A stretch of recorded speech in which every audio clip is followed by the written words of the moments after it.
Hello and welcome. It is Erick Erickson here, the Erick Erickson Show. The phone number, if you'd like to be a part of the program, 877-97-ERIC. That's 877-973-7425. The whistleblower report has come out. Let me back up from the whistleblower report and give you the sourcing I have from Senate Republican sources who had direct knowledge of the whistleblower complaint last night before it was revealed, who said that they were troubled by it, that this goes beyond the president's phone call, that the whistleblower paints a path to impeachment, that he gives the Democrats a way forward with impeachment. Well, now we have the actual whistleblower complaint. We can see it for ourselves. I have read it. There are a couple of things. There is, in my mind, some progressive fan fiction going on. I mean, it just the media, of course, is buzzing about the opening paragraph. Let me just read it to you. In the course of my official duties, I have received information from multiple U.S. government officials that the President of the United States is using the power of his office to solicit interference from a foreign country in the 2020 U.S. election. Oh, liberal fantasy fan fiction from the left. I get it. I get it. I get it. This person, I have been told reliably, is a partisan. Certainly this person does not like the president and certainly prefers an alternative to the president.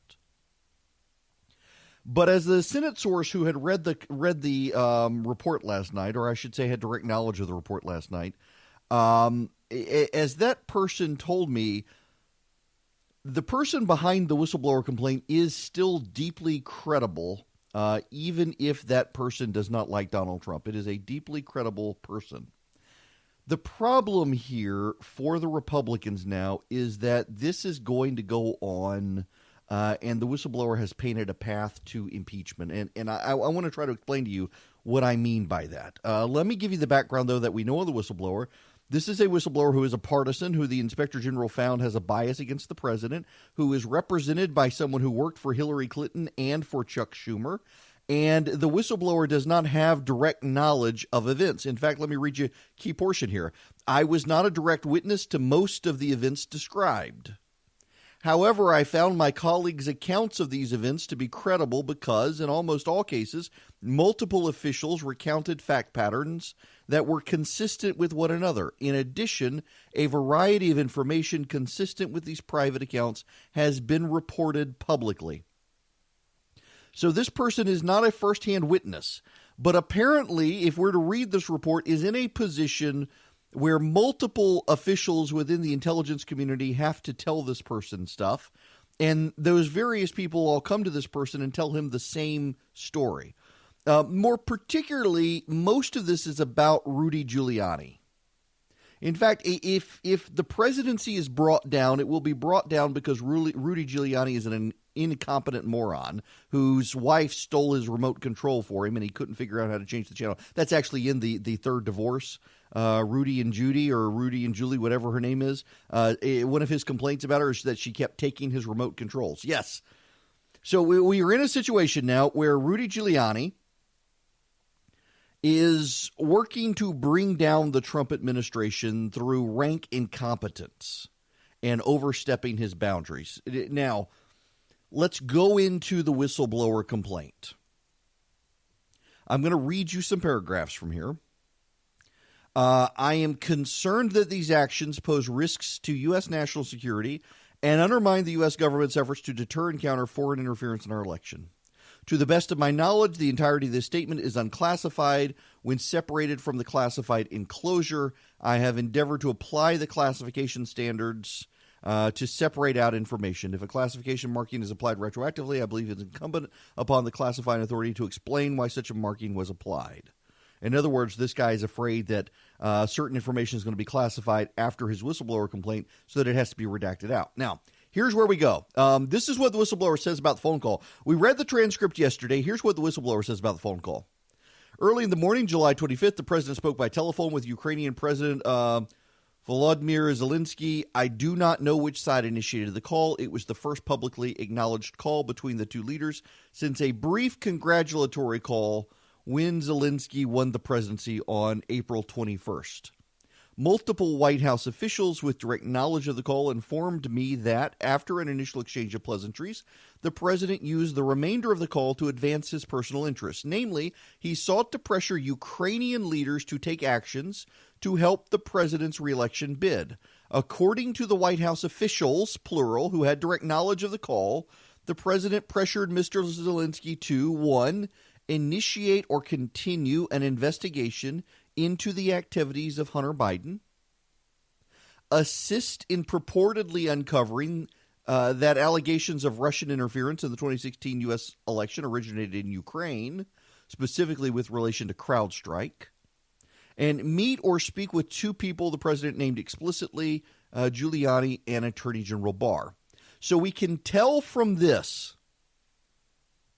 Remember, the complaint was drafted before the transcript was available, and this individual didn't have access to the transcript. But based on multiple conversations, this individual can confirm several points that were made and released in the transcript from the White House. That the president asked for the Biden stuff to be looked into, asked for the CrowdStrike stuff to be looked into, and named Giuliani and Barr as representatives. By the way, you should know that Attorney General Barr has not been involved, and the Department of Justice has confirmed that the president neither spoke to the Attorney General nor did the Attorney General speak to the Ukrainians at any time. Now, the president praised Ukraine's Prosecutor General, Lutsenko, and suggested that Zelensky, the president, might want to keep him in position. And then there's a parenthetical note. Starting in March of 2019, before Zelensky was elected, Mr. Lutsenko made a series of public allegations, many of which he later walked back, about the Biden family's activities in Ukraine, Ukrainian officials' purported involvement in the 2016 U.S. election, and the activities of the U.S. Embassy in Kiev. The White House officials who told me this information were deeply disturbed by what had transpired in the phone call.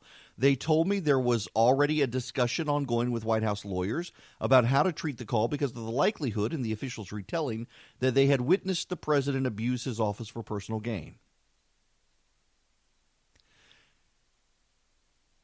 I want to highlight something else here, and there's a method to my madness. You're just going to have to bear with me as we work through this whistleblower complaint. But he says the officials retelling, plural apostrophe, not the official who is retelling it, but multiple officials retelling that they all believe they witnessed the president abuse his power. The Ukrainian side was the first to publicly acknowledge the phone call. On the evening of July 25th, a readout was posted on the Ukrainian president's website that contained the following language. Donald Trump expressed his conviction that the new Ukrainian government will be able to quickly improve Ukraine's image and complete the investigation of corruption cases that have held back cooperation from Ukraine and the United States. Aside from the above-mentioned cases purportedly dealing with the Biden family, there were no cases discussed, and we know that's true now from the transcript. The only pending cases discussed related to Hunter Biden. Based on my understanding, there were approximately a dozen White House officials who listened to the call, a mixture of policy officials and duty officials. The officials I spoke with told me that participation in the call had not been restricted in advance because everyone expected it would be routine. I do not know whether anyone was physically present with the president. In addition to White House personnel, I was told a State Department official, Mr. T. Ulrich Bruchbull, also listened in on the call. I was not the only non-White House official to receive a readout of the call. Based on my understanding, multiple State Department and intelligence community officials were also briefed on the contents of the call. Now, who is? Let's Google together, shall we? T. Ulrich. He's the number one Google search in America right now. T. Ulrich Bruchbull, the number one Google search in America. He is the current counselor of the United States Department of State. He's held the position since 2018. Number one Google search in America right now. I'm tweeting this now. Number one Google search in America right now is T. Ulrich Bruchbull. Okay, there we go. So we got all these people on the phone call, including the counselor for basically the State Department's lawyer. And he says multiple people got this. In the days following the phone call, this is where we go deep now.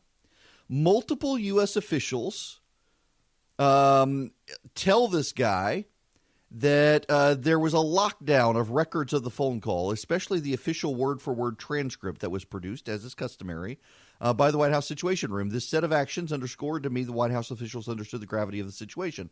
White House officials, plural, told me they were directed by White House lawyers to remove the electronic transcript from the computer system. The transcript was loaded into a separate electronic system to handle classified information, which is unusual. On July 26th, the day after the phone call, U.S. Representative for Ukraine negotiations Kurt Volker assisted Kiev and met with Zelensky and a variety of Ukrainian officials. The ambassador was accompanied by the U.S. ambassador to the European Union, Gordon Sondland. Based on multiple readouts, Volker and Sondland reportedly provided advice on how to navigate the president's demand. I learned from multiple officials that on August 2nd, Giuliani traveled to Madrid to meet with Andriy Yermak, the president of Ukraine's advisor. The U.S. officials characterized the meeting, which was not reported publicly, as direct follow-up. Separate multiple U.S. officials told me Giuliani reportedly privately reached out to Zelensky staffers. I do not know whether those officials met or spoke with Mr. Giuliani, but I was told separately by multiple officials that Yermak and Bakanov intended to travel to Washington. On August 9th, the president told reporters, I think Zelensky is going to make a deal with Putin, and he'll be invited to the White House, and we look forward to seeing him. He's already been invited to the White House. He wants to come. I think he will. He's a reasonable guy. He wants to see peace in Ukraine. In late March of 2019, before the Ukrainian presidential election, several Ukrainian officials in articles in The Hill in Washington, D.C., most notably Lutsenkov, the prosecutor, made a series of allegations against other Ukrainian officials and current and former U.S. officials.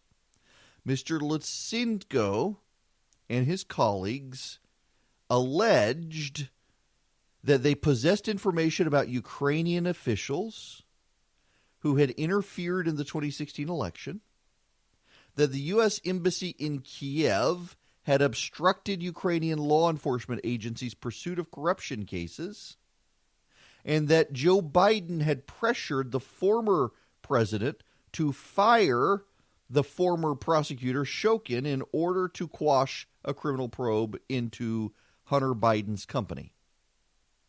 In several public comments, Mr. Lutsenko stated he wished to communicate directly with William Barr, the Attorney General. The allegations by Lutsenko came on the eve of the first round of Ukraine's presidential election. By that time, Lutsenko's political patron was trailing Zelensky in the polls and looked like he was going to be defeated.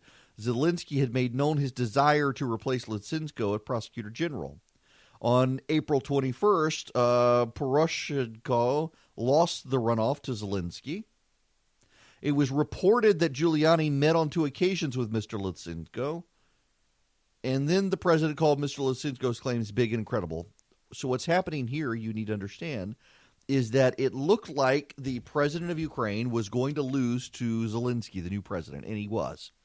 And so the former president's special prosecutor, state prosecutor, turned on him and started saying that essentially the former Ukrainian government was corrupt and had been meddling in the U.S. election, and he needed to stay on the job to investigate it. Zelensky, the new president, fired the guy, and that's where President Trump comes in with this call saying, hey, I heard the last guy was a great guy who was going to go after all this stuff, and look at what the Russians did in 2016, and oh, by the way, could you look at the Biden stuff?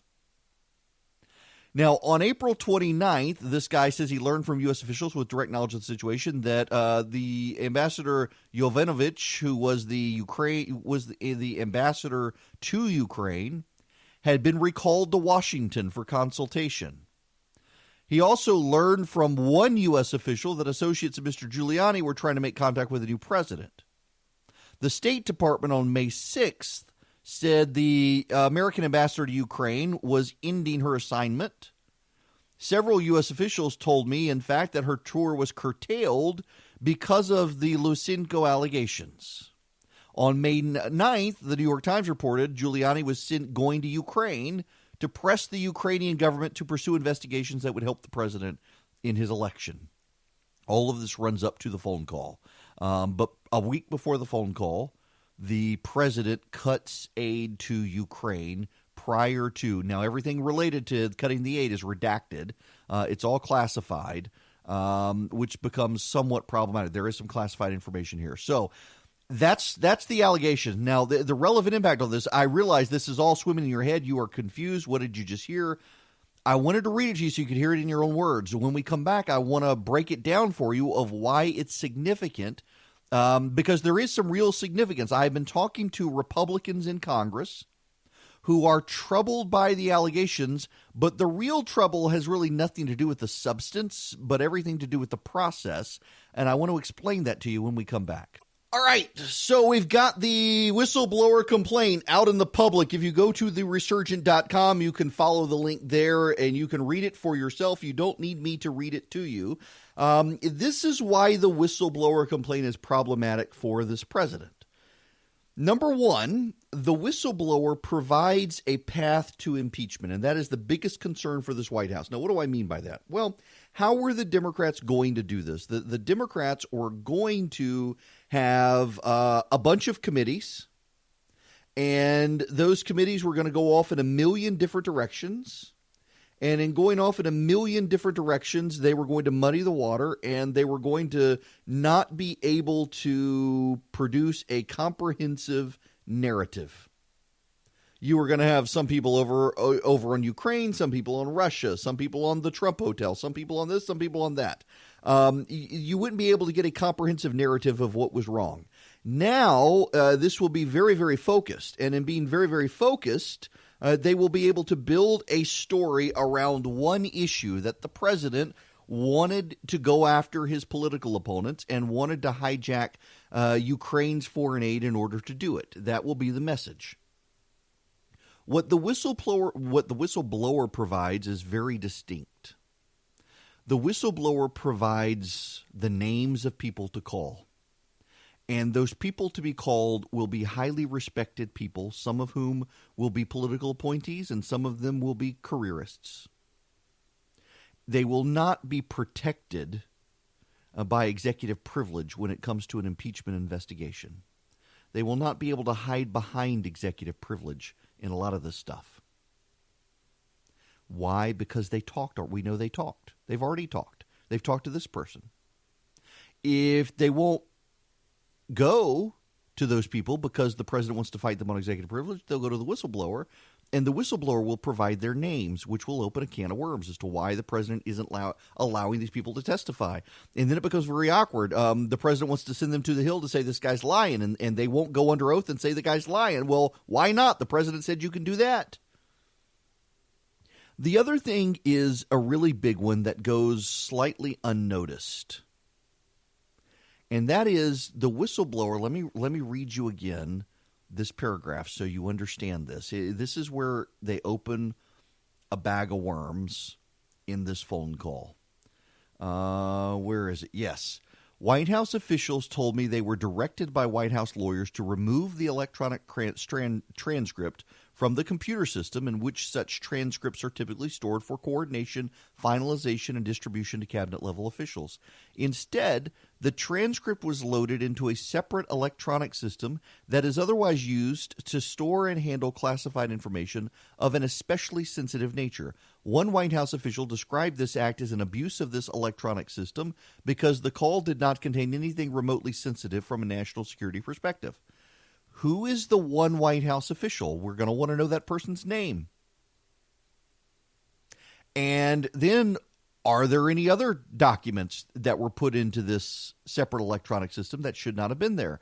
Does anyone have notice of those things? What documents are put in there? Will there have to be a congressional review of classified documents to see what's being hidden? This opens a can of worms for the president. And the interesting thing here is, by and large, this is all because of Rudy Giuliani. This is all because of the late-night conversations and stuff Rudy Giuliani told the president. That's the problem here. Rudy Giuliani is going to bring down this White House because he's an idiot. I would like to note for the record, I have concluded that Chick-fil-A's drive-thru is part of sanctification because it is real hard to get through there without losing your religion. I kid you not. So today is fuel. Normally I get up, I make myself an omelet, I have some toast. This morning I decided, you know what, I want a chicken biscuit. And so I went to Chick-fil-A and I made the unfortunate mistake of getting in the drive-thru. The Chick-fil-A is 3 minutes from my house. I was in the drive-thru for probably 20. Y'all, I hope the line to get into heaven moves faster than the line at the Chick-fil-A. Wow. Okay. If you're just tuning in, the whistleblower complaint has come out. And welcome back. It is Erick Erickson here. The phone number, if you want to be a part of the program, 877-97-ERIC, 877-973-7425. I do recommend, by the way, that you text the word show to the number 33777. And the reason I'm encouraging you to do that is because I am talking to sources on Capitol Hill. For example, last night I had a big story, went out and was able to push it out to people so that they got the story ahead of everybody else. That I did talk to a Republican source who had direct knowledge of the whistleblower complaint, who had seen it and could fill me in on things. And I want to spend some time on that with you today. But in getting there, and by the way, Congressman Doug Collins is going to join me at 11 o'clock this morning to talk about all this. Congressman Doug Collins from here in Georgia will be joining me in the 11 o'clock hour today. You're going to want to not want to miss that. You're definitely going to want to hear him.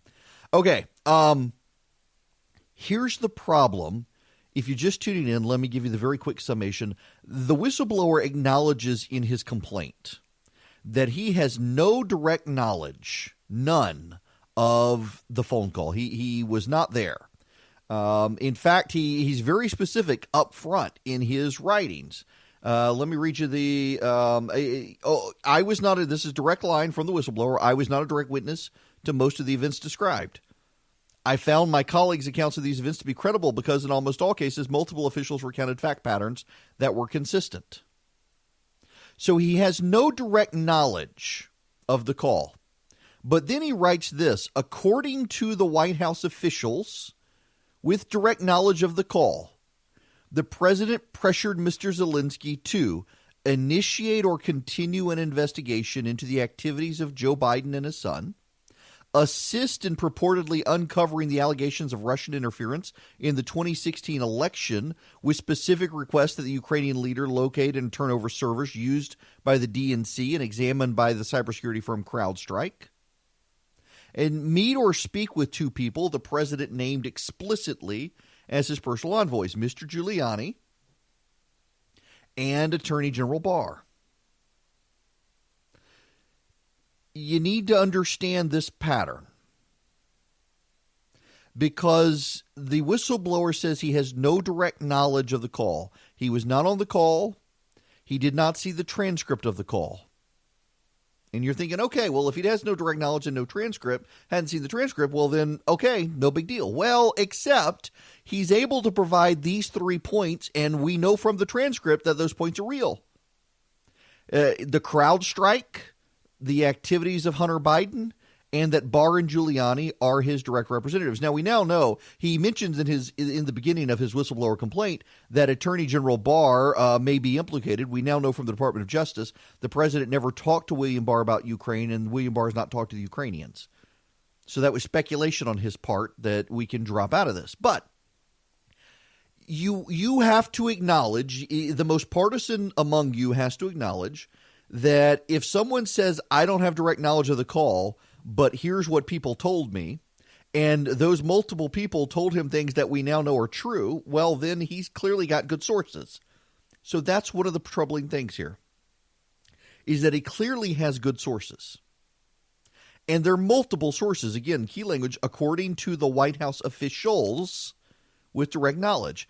He is very clear between sections, whether it's one person told him something or multiple people told him something. You know what that gets the Democrats? It's called a witness list. When I was a lawyer for 6 years, and I was mostly a transactional lawyer, but the litigators used me, and they used me during the discovery process. When you file a lawsuit, You file a complaint, and your complaint alleges X, Y, and Z. And 30 days later, the defendant will file an answer, and the answer responds paragraph by paragraph to the complaint. Defendant acknowledges that, yes, the plaintiff is who he says he is. Defendant acknowledges that plaintiff lives in this place. Defendant doesn't have the knowledge to ascertain that this person was born on such and such a date. Defendant denies that they were in the same place. Defendant denies causing injury. Defendant denies this. You file your answer. Once the answer is filed, you move into a process called discovery. And in discovery, both sides get to do a couple of things. They get to file interrogatories, and interrogatories are questions that one side sends to the other side. So, for example, provide me the names and addresses of everyone you believe is an eyewitness. Provide me a detailed accounting of what you think happened. Provide me line by line documents on every one of your named eyewitnesses who you think witnessed that particular act.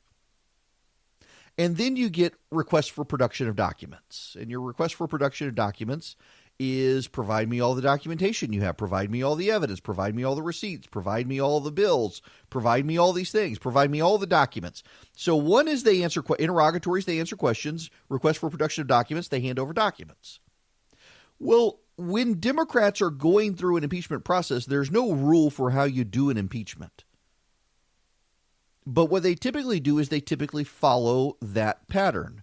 They send out questions to the White House, and they send out requests for production of documents. And one of the things they will do along the way is then they'll do depositions. That's another part of the discovery process.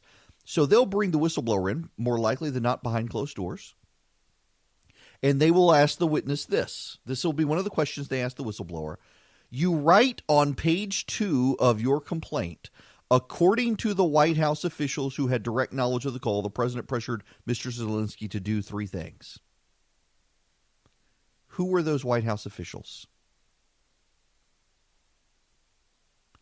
They'll want to know. They'll want to know.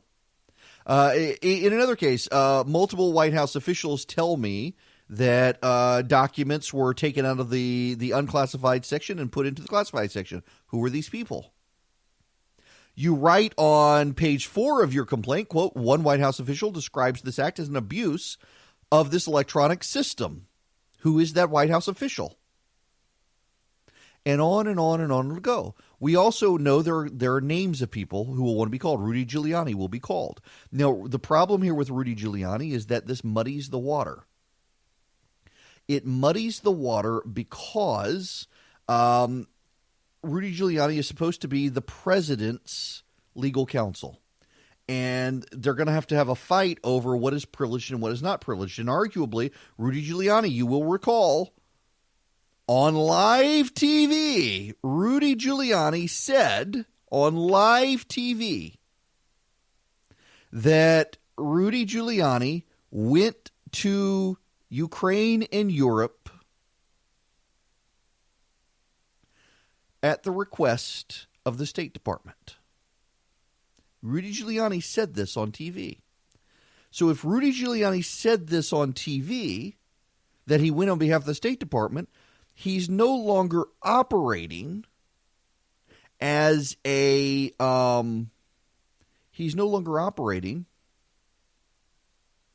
as counsel for the president. And if he's no longer operating for counsel to the president, then what's he doing? This becomes problematic. You see what I'm getting at? Rudy Giuliani has blurred his counselor position to the presidency. And because he's blurred his counselor position to the presidency, Rudy Giuliani is now in a situation where it's going to be very, very hard for him to back out of testifying before Congress. That's problematic. So we now, from this whistleblower complaint, we've got a path for the Democrats to get documents, including documents that were put in a classified vault when they shouldn't have been. And we also have a path for the Democrats to ask for witnesses. that becomes very problematic for this White House. It becomes problematic for this White House because you can drag out an impeachment process now. Listen to Chuck Todd from MSNBC on this. How does impeachment play politically, setting aside the substance of whether or not there's an impeachable offense here? That's been the issue at the heart of Pelosi's reluctance, hasn't it, about whether or not this is going to hurt Democrats? I also have a big, large question today. All right, yesterday we found out that the Democrats are now essentially united on this question. Now I want to know what does this look like? You know, and the Iowa caucuses are the Monday after Super Bowl Sunday. We are in week 4, I think, coming up of football season. Okay, so everybody can do the math here. It would be odd if they were still in an impeachment process while the primary season were going. Well, so there's nothing to stop that, but you're saying the political calendar is such that they got to do it now or never. And you already hear Jerry Nadler says he can get this done by the end of the calendar year. Look, I do think Super Bowl Sunday is essentially their unofficial deadline here. If they want to vote on articles, they probably got to do that this calendar year. So this is going to have to accelerate. What she did not do yesterday is lay out what does this process look like and how do they keep it so that it isn't dragging on. Well, there's multiple committees. It's notable she didn't assign a specific committee to handle impeachment. I wonder if they're going to come to regret that. I think they're going to have to do that now. But their timeline, they can drag this out, and that's going to be a problem for the White House. Now, let us go to the phones. Tom in Gainesville, you're going to be first. Welcome. Good morning, Eric. Great show, as usual. Thank you. And when you give out your phone number, it's E-R-I-C-K. I thought E-R-I-C, and I went, wait a minute, that's not enough digits. That's why anyway, I give out the long number, too, yeah. Yeah, anyway, I got through. Good. So my point or my question is, doesn't it make a lot of what you're saying moot because he's released the document that they were looking for? Why doesn't that sort of, okay, yeah. And they could say, yeah, we put this stuff in there, my bad, but, here's what you wanted. What's the problem? Because, doesn't the president have a right, wait a minute, let me finish. Okay. Doesn't the president have a right to investigate bad guys, whether they're his opponent or not? Yes, he absolutely does. And that's one thing the Democrats are going to obfuscate on. And by the way, I think that's why Joe Biden can't be the Democratic nominee now, because the president can raise that point, and it's a very legitimate point. But as to your point on the documents, see, this is where we have trouble. And Tom, thanks very much for the phone call. And he's right. The phone number here, 877-97-ERIC, that's E-R-I-C-K, which means it's 877-973-7425. 877-973-7425. So Tom on the phone raises a very good point. The president's released the transcript now. So what do the Democrats have? Yes, but Tom, it is a very good point.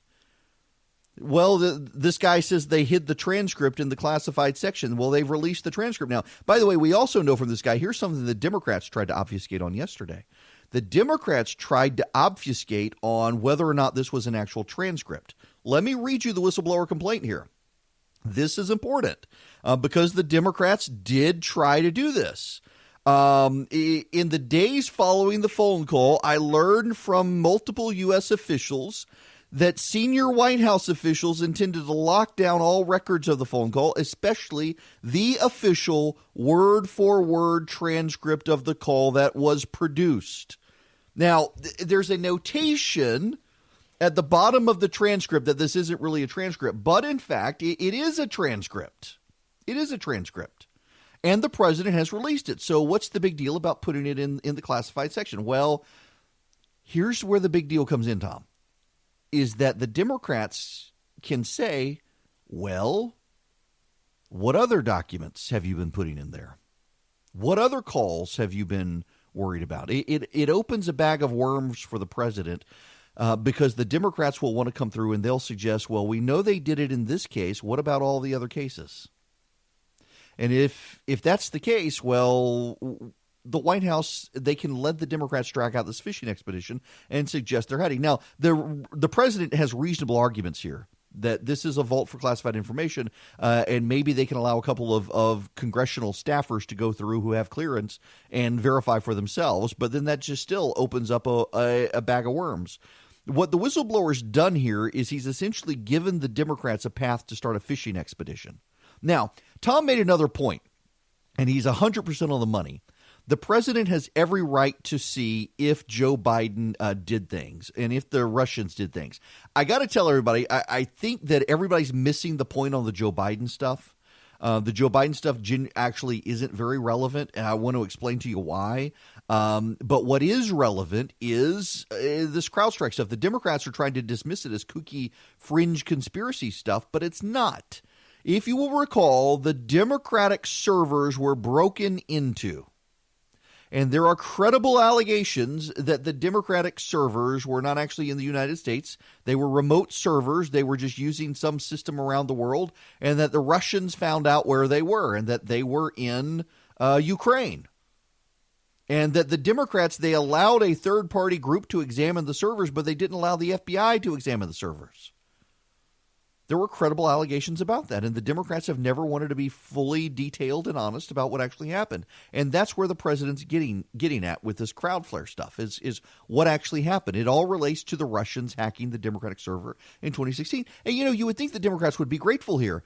They say the Russians interfered in the election, and here's the president saying, hey, we would like your cooperation in investigating whether or not the Russians actually did hack the DNC server. You would think the Democrats would be happy about that, but they're not. It's not that, though. It's the other that's problematic, and it's how the media has edited the transcript of the president's call that's messed up. I got to play you some unbelievable audio when we come back about how the media is genuinely trying to distort what the president actually did and what the president actually said to the Ukrainian president. Man, y'all, we haven't even really begun here. I've got so much audio to play for you as well. Part of the problem that the president's going to have in this is that so much of this is related to Rudy Giuliani. The whistleblower, time and time again, points his finger at Giuliani as someone who's problematic. Well, the president was asked about Giuliani. Well, you'd have to ask Rudy. I will tell you this, that Rudy's looking to also find out where the phony witch hunt started, how it started. You had a Russian witch hunt that turned out to be 2.5 years of phony nonsense. And Rudy Giuliani's a great lawyer. He was a great mayor. He's highly respected. I've watched the passion that he's had on television over the last few days. I think it's incredible the way he's done. What he's out is he wants to find out, where did this Russian witch hunt that you people really helped perpetrate, where did it start? How come it started? It was all nonsense. It was a hoax. It was a total hoax. It was a media hoax and a Democrat hoax. Where did it start? And Rudy's got every right to go and find out where that started. And other people are looking at that too. Where did it start? The enablers. Where did it all come from? It was out of thin air.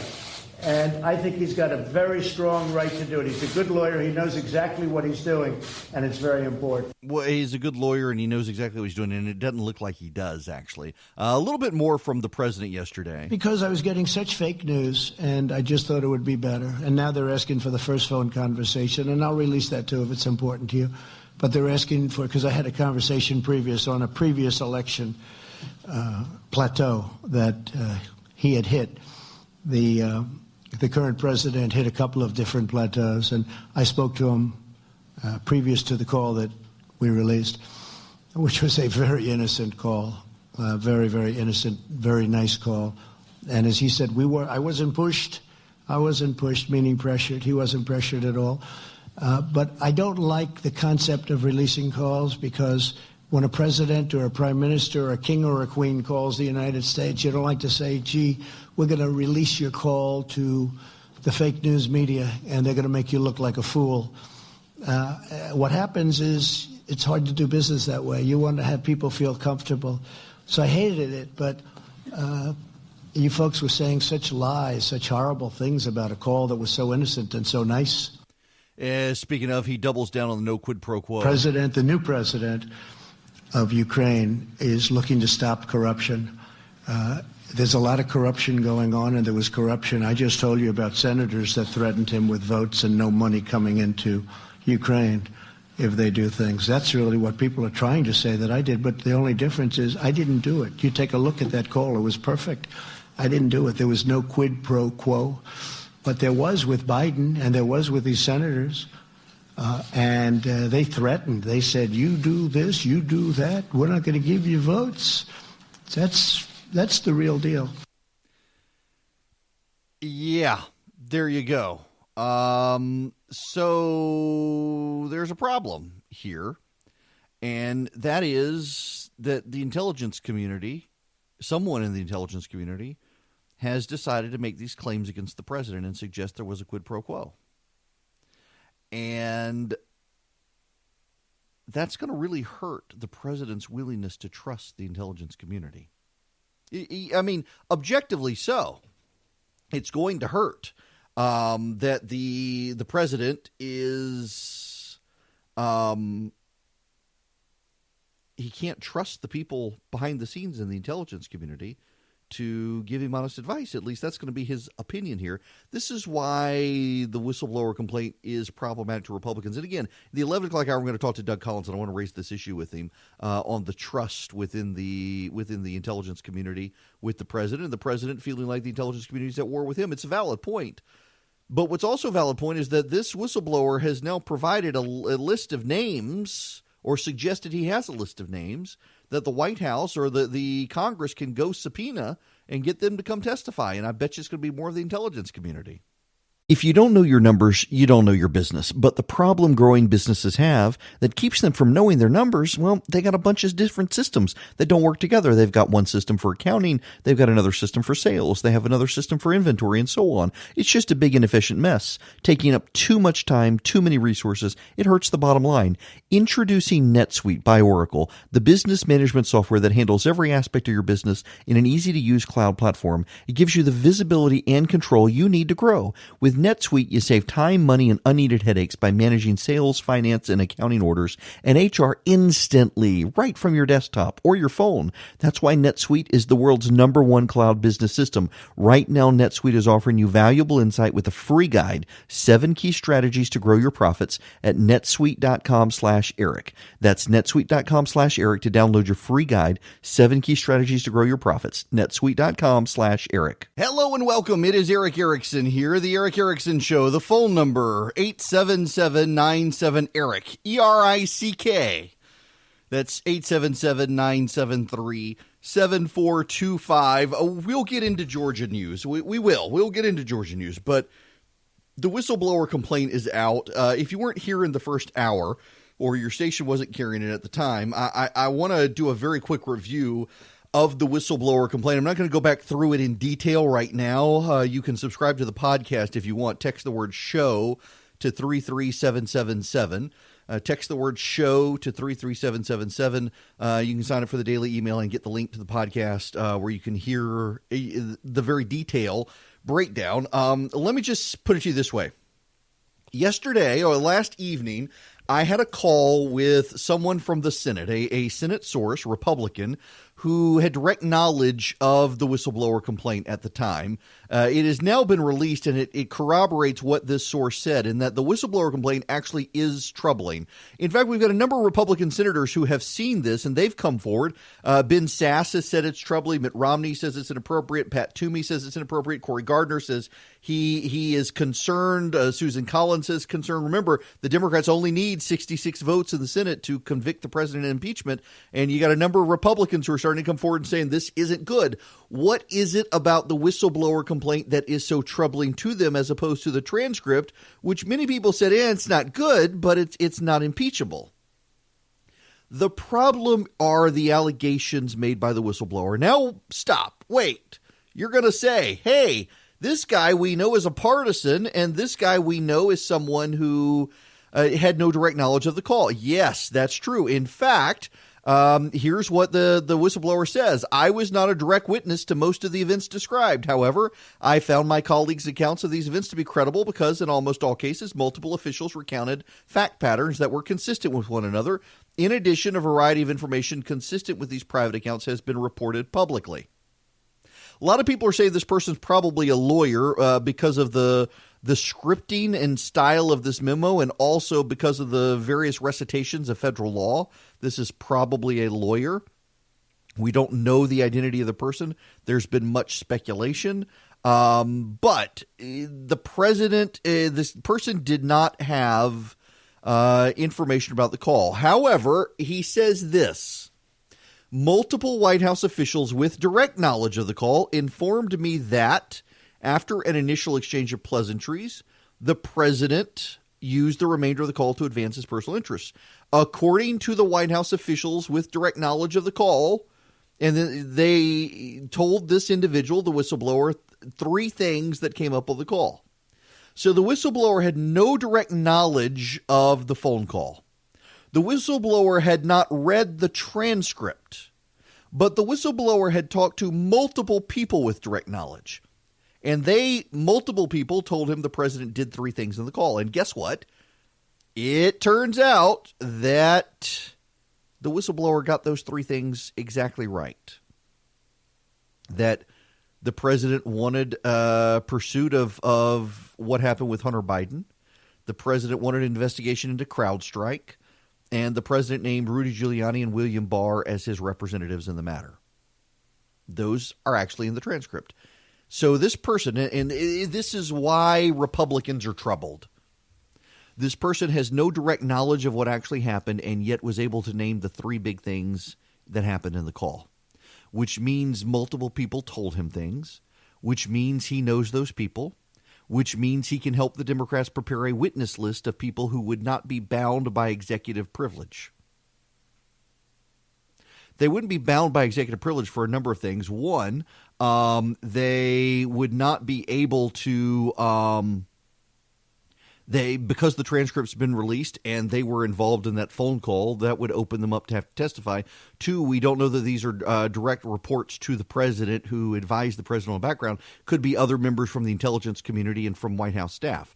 And so that opens them up. The other thing that this person alleges, which is deeply troubling to Republican senators, is that the president put the transcript into a classified system when he shouldn't have. And this was Tom called in the last hour from Gainesville, and he made this point that, well, the president released the transcript, so why is it a big deal? Let me read you again the two bullet points on the call. One, White House officials told me, and again, this is plural, White House officials told me they were directed. So multiple people who were directed. Who are those people? What were they told? And who told them? Those are relevant questions in an inquiry. They were directed by White House lawyers. So which White House lawyers? Are they lawyers who would be protected by privilege? People who give the president advice so they can't be called? Who?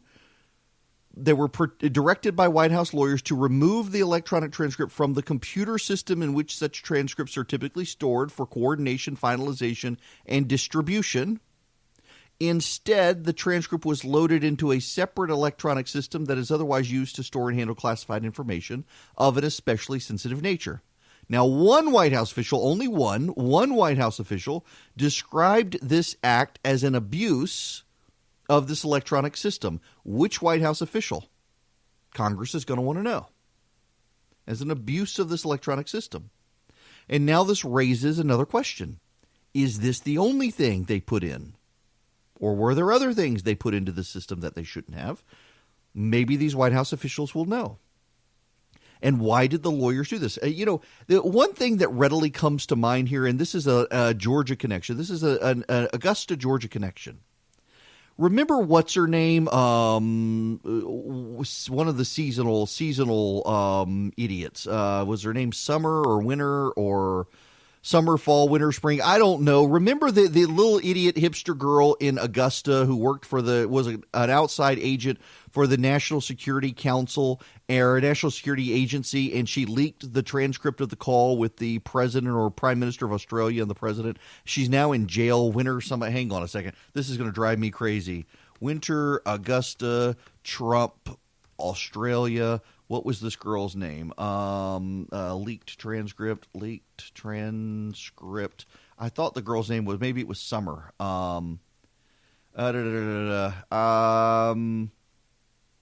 I don't know. In any event, the girl wound up going to jail, but she worked in Augusta. She worked in Augusta. There was some sort of facility in Augusta that she worked at, and she was able to get into the system, and she was able to get the transcript out and leak it to the press. And she's now in jail.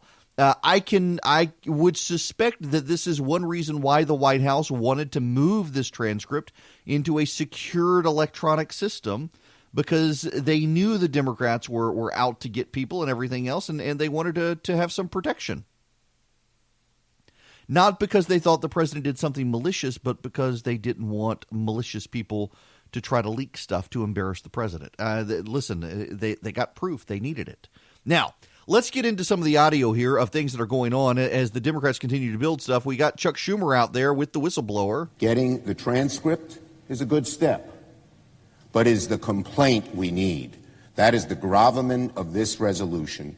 It is the whistleblower's complaint, not the transcript, that we need and are asking for in this resolution. And so I further ask that the resolution be agreed to and the motion to be reconsidered be considered, made, and laid upon the table with no intervening action or debate.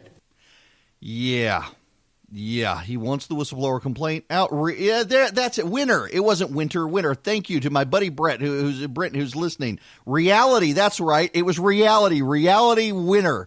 It wasn't winter. It was winner. I thought it was winter. Thank you for clarifying that. She's the little idiot. Yeah, reality. Reality bit the dust and is in the federal pen for leaking this stuff. So Schumer, you notice how they're moving the goalposts on this. I strongly support Speaker Pelosi's decision.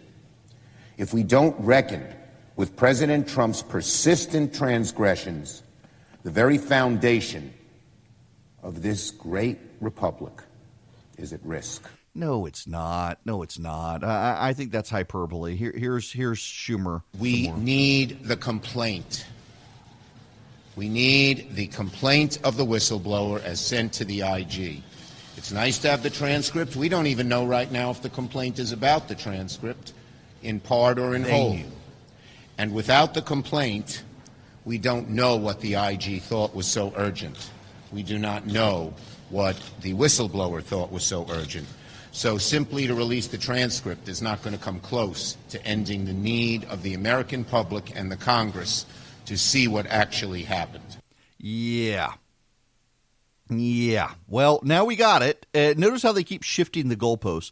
But there's something else the Democrats are doing that should bother everyone. I want to go back to, I had this pulled up earlier. I should have gotten it. Yep, here we go. I want to pull up the transcript because you need to hear something from the transcript. I want to begin reading on page 3 of the transcript. Yeah, I got to do some reading here. It's story time, boys and girls. Let me read to you from the transcript.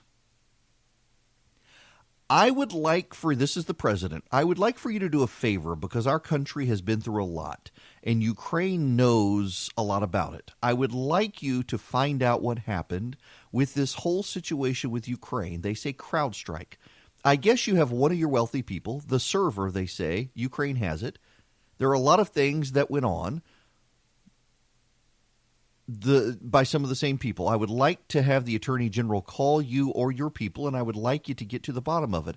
As you saw yesterday, that whole nonsense ended with very poor performance by a man named Robert Mueller, an incompetent performance, but they say a lot of it started with Ukraine. Whatever you can do, it's very important that you do it if that's possible. I would like for you to do a favor. Look into CrowdStrike. Now, the president of Ukraine responds, yes, it is very important for me and everything that you just mentioned earlier. For me, as a president, it is very important that we were open for any future cooperation. We are ready to open a new page on cooperation in relations between the United States and Ukraine. For that purpose, I just recalled our ambassador from the United States, and he will be replaced by a very competent and very experienced ambassador who will work hard on making sure that our two nations are getting closer.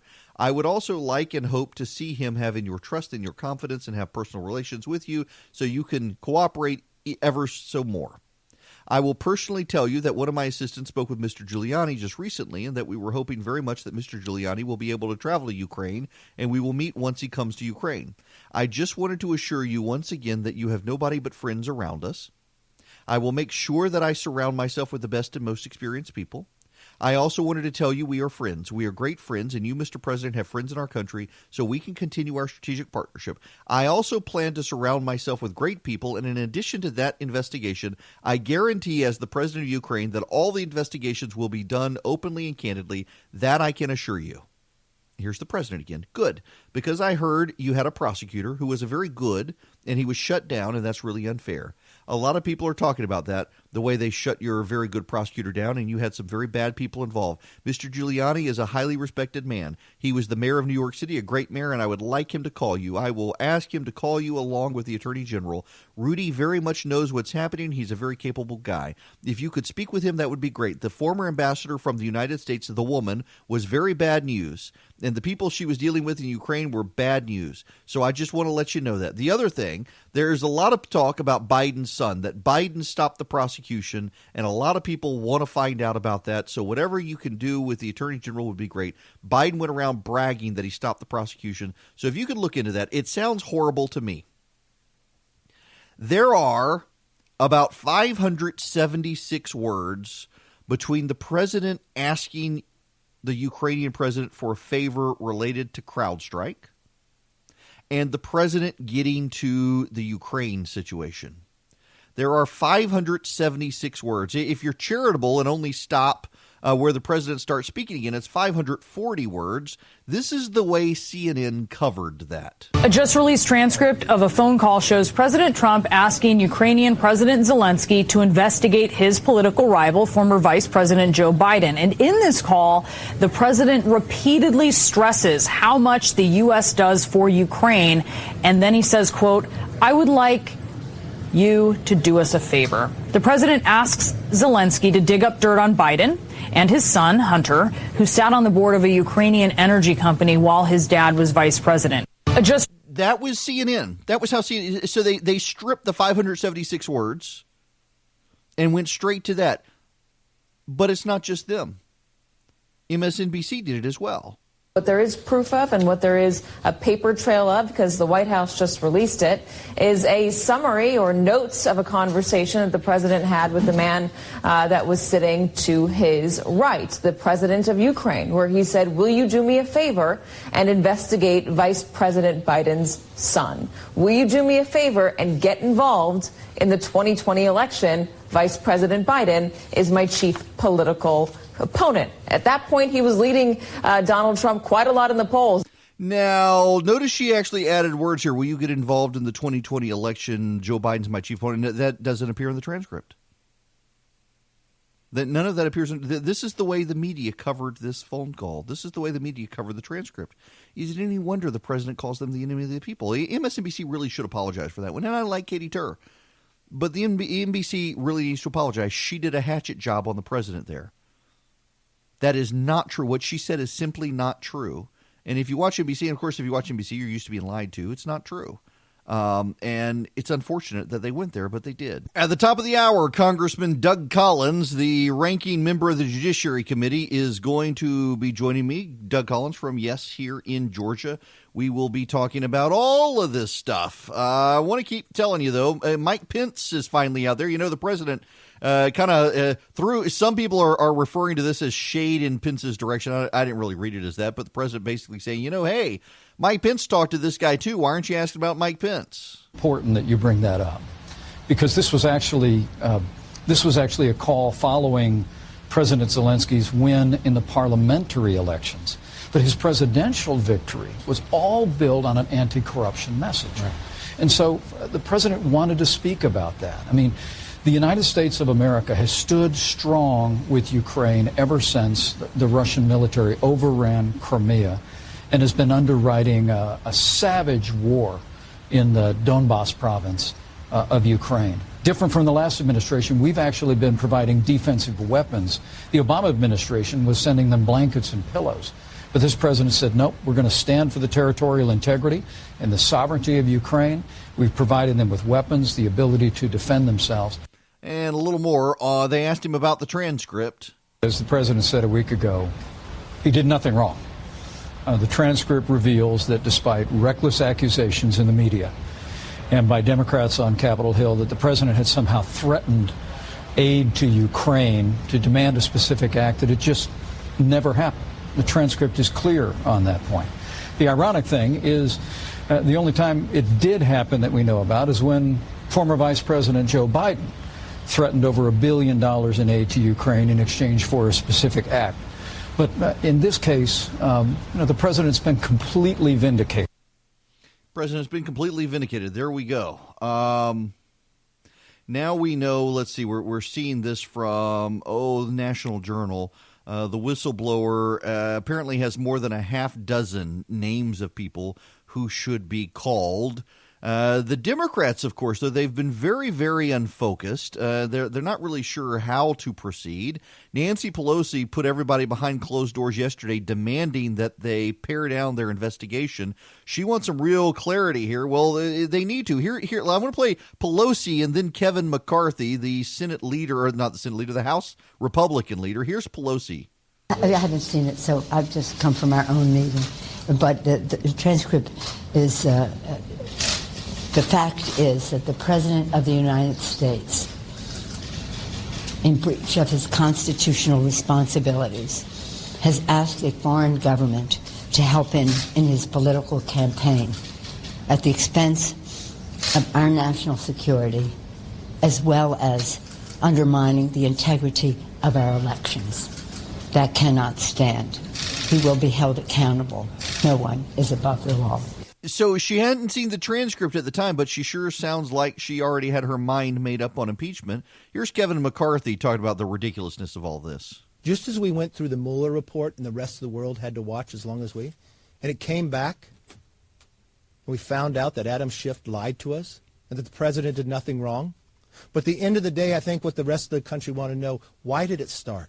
Why would any president in the future have to go through this? I'd want to know the answer to the origin of that. And I'd want to make sure it never happens to anybody. What I'm concerned now is the Speaker of the House changed the course of that office for the history of this country. That a body that brings legislation, a body that represents the rule of law, would change the course of what it actually means. To claim that a president had violated the law with no information, based it on a whistleblower she does not know that wasn't even on a phone call.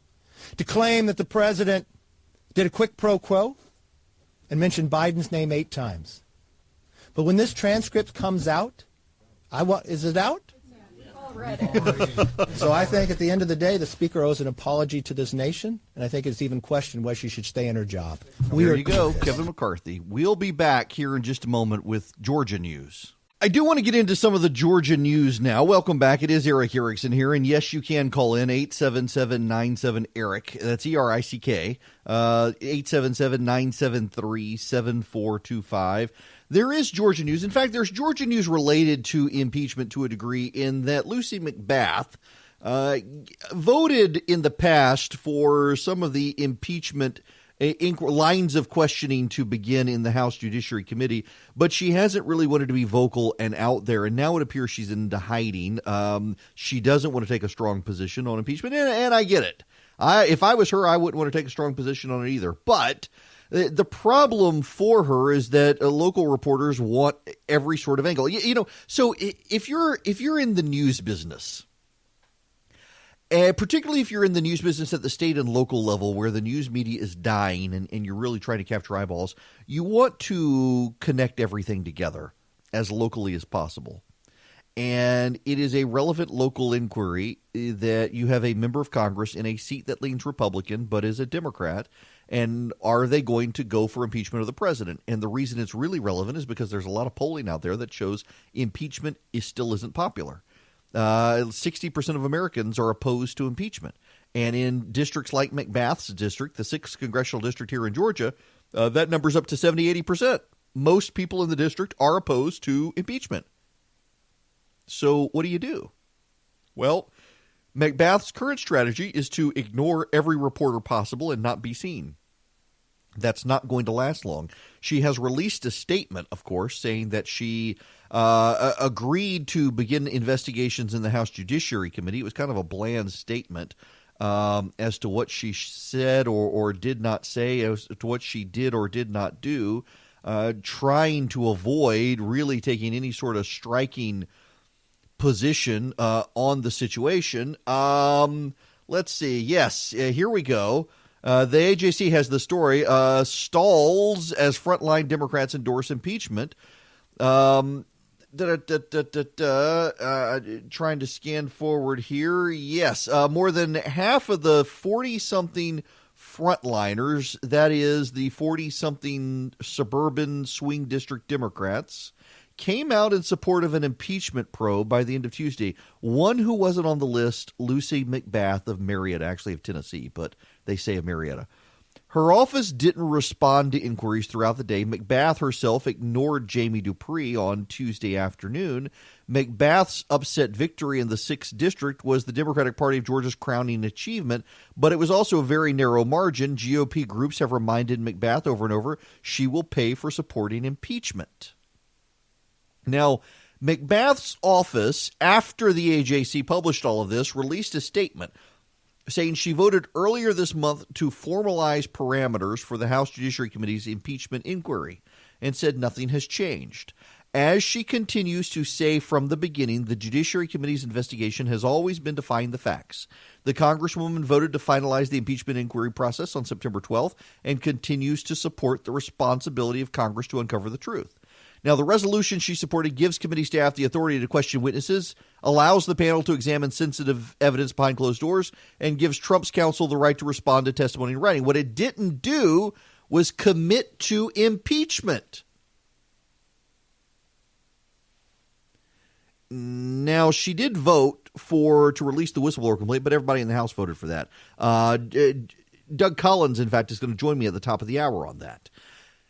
But here's the thing. Here's something else Lucy McBath has not done. Her staff has released statements. She herself has avoided cameras. She herself has avoided being on record because she doesn't want the ad campaign against her. She doesn't want her face uttering the words of "I support the impeachment of the president," at least not yet. Maybe that'll change, but not yet. It's going to be interesting to see how she tries to thread this needle. And again, her district is still a Republican district, and the Republicans lost it because they didn't turn out. It's not that she overwhelmingly won the suburbs against Karen Handel. It's that Republicans merely didn't turn out, and they're going to turn out for the president in 2020, and she knows this. She absolutely knows this. Meanwhile, Lynn Homrich, she's one of the candidates in the 7th Congressional District. She has started doing robocalls against Carolyn Bourdeaux. Carolyn Bourdeaux is not a member of Congress. Rob Woodall is the congressman, but he's stepping aside. Carolyn Bourdeaux lost that seat by about 600 votes in 2018. That district primarily is Gwinnett County. It is a swing district. Woodall won by about 700 votes, although I got to tell you, if Woodall won by 700 votes in an off-year election when Republicans didn't show up, I suspect the GOP will keep it in 2020, but nonetheless.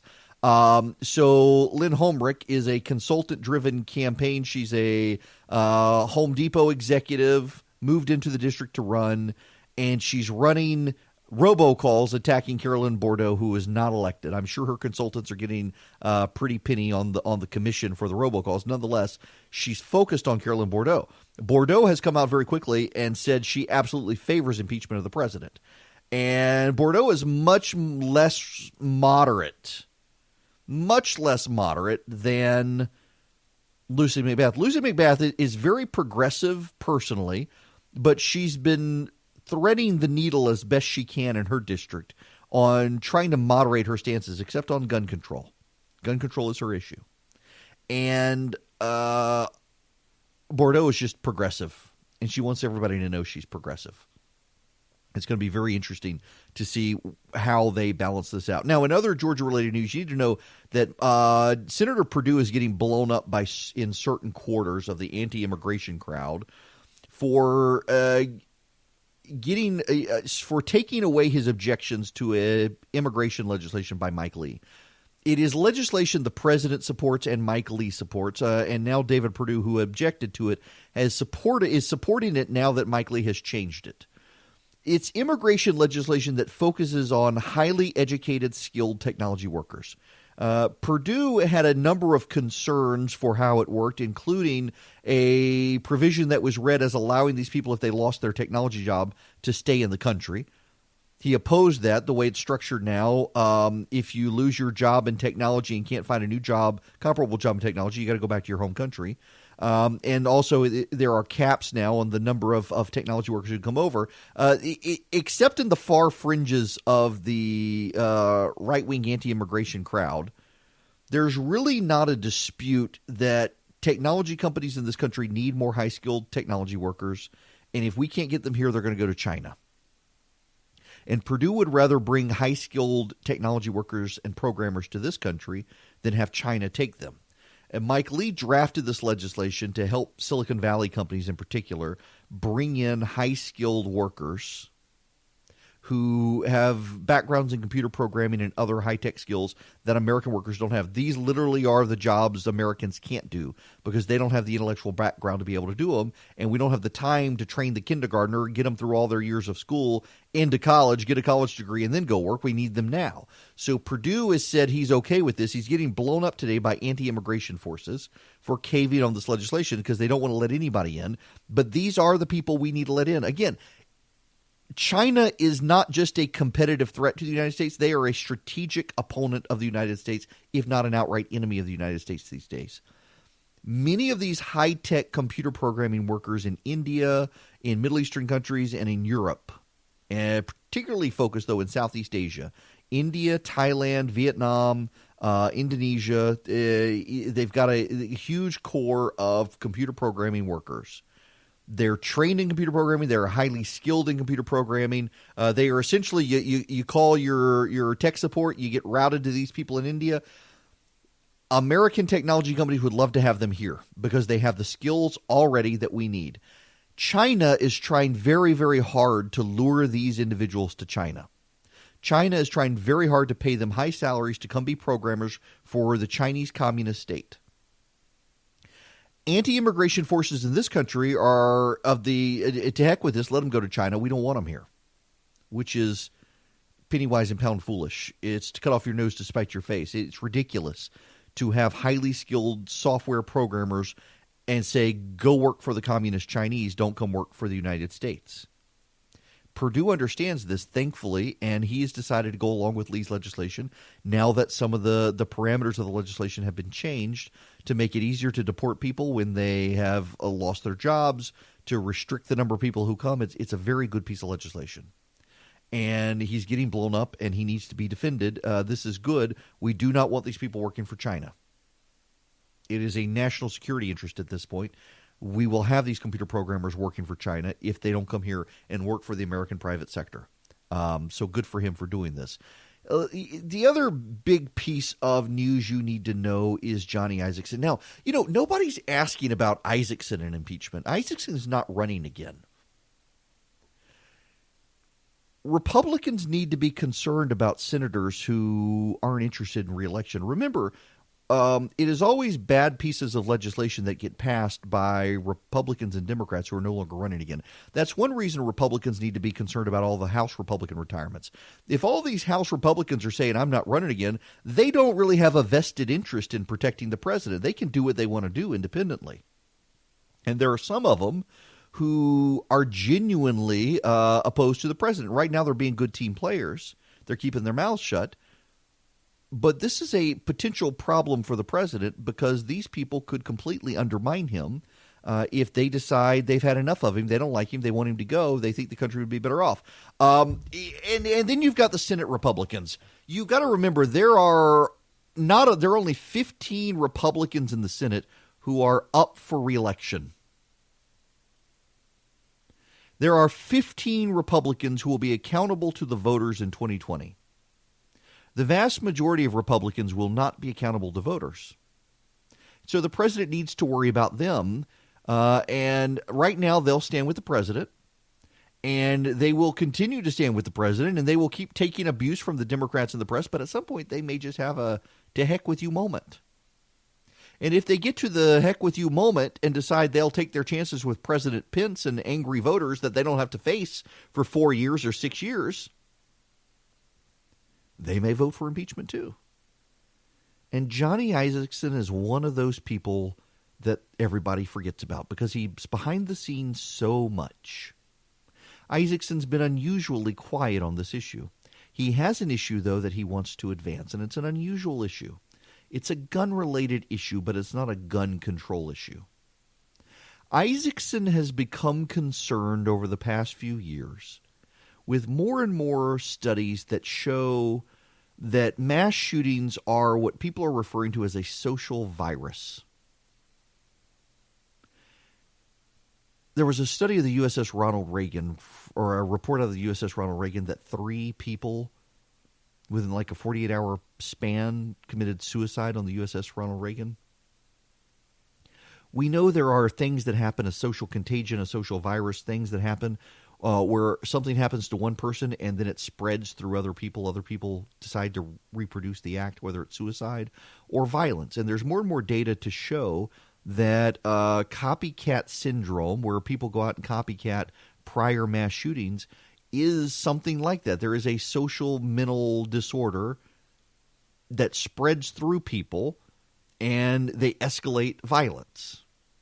Johnny Isakson wants the CDC to study this. Now, this has been dangerous ground in the past for Republicans because the Obama administration essentially wanted the CDC to declare gun violence a national health crisis that would allow him some executive powers to do things, and the Republicans resisted it. But Isakson actually wants the social contagion component of gun violence studied. Now, he's drafted this legislation and he submitted it somewhat quietly. He's not grandstanding on the issue, and he's not seeking support or sponsors. He's just trying to get people to start talking about it. And, you know, there actually is a growing conversation on the right about this issue, about the fact that more and more we're seeing the same patterns over and over again in mass shootings. People write manifestos. They go on social media groups. They brag about what they're going to do. They embrace white nationalist rhetoric. Even if they don't mean it, they embrace it and they run with it. Most of them do seem to mean it. They go out and they buy the same sorts of guns. They want to increase the kill spread from the last mass shooting, and on it goes. And we're seeing this happen in society. There does seem to be a psychological component to it that's not well understood. And Isakson would like to understand it better. Isakson would like the country to understand it better. He would like the CDC to engage on the issue a little more to see if the CDC can figure out, is there a way when something like this happens, what can be done in society to stop this? And one of those things may very well be encouraging the media to not give out specifics of the mass shooting. Now, the problem here is the First Amendment. Would the media be willing to do that? Would the media be willing to stand aside and say, no, we're not going to report the details. We're not going to report the casualties. We're not going to report the gun used. No, the media wants to report the gun used and the casualties because the media wants gun control. And Isakson wants to try to raise people's awareness that, you know, there are ways to go about stopping mass shootings that do not involve confiscation of AR-15s. And part of that is educating the media on how to deal with one of these situations to minimize copycatters. Whether or not the media will go along with it is another matter altogether. Clearly, something needs to be done, and Isakson wants to try to wade into the waters, not with gun control, but with making people more aware that there does appear to be a viral component, a social contagion. And it's not well understood, so he wants to get federal money together to have the CDC study it. You know, I'm not opposed. Sounds like it's good. People are talking about this. People are starting to recognize it. I read y'all the Malcolm Gladwell story a couple of weeks ago on how mass shooters, the psychology of them begins to spread. Maybe we can find a solution on that. You know, we mentioned we've got the voiceover, JJ doing the voiceover there, saying you can text for different things. One of the things I do every week is I send out a recipe. Because I like to cook. In fact, I got a great new cookbook. For those of you on Facebook Live, you can see it, Eat Delicious. Dennis the Prescott. It is, man, so he does gorgeous photography, food, and he's also a great chef. And one of the recipes in this cookbook, y'all, I'm going to have to make this and modify it to my liking and then send it out. Where is this? You're going to, yes, there.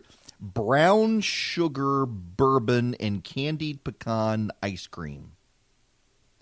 Brown sugar bourbon and candied pecan ice cream.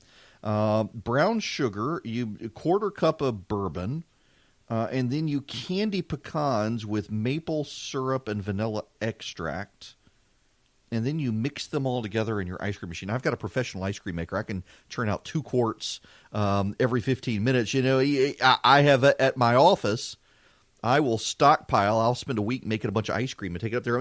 I may need to pick a radio station and show up. Abby is listening right now, I bet, in Athens.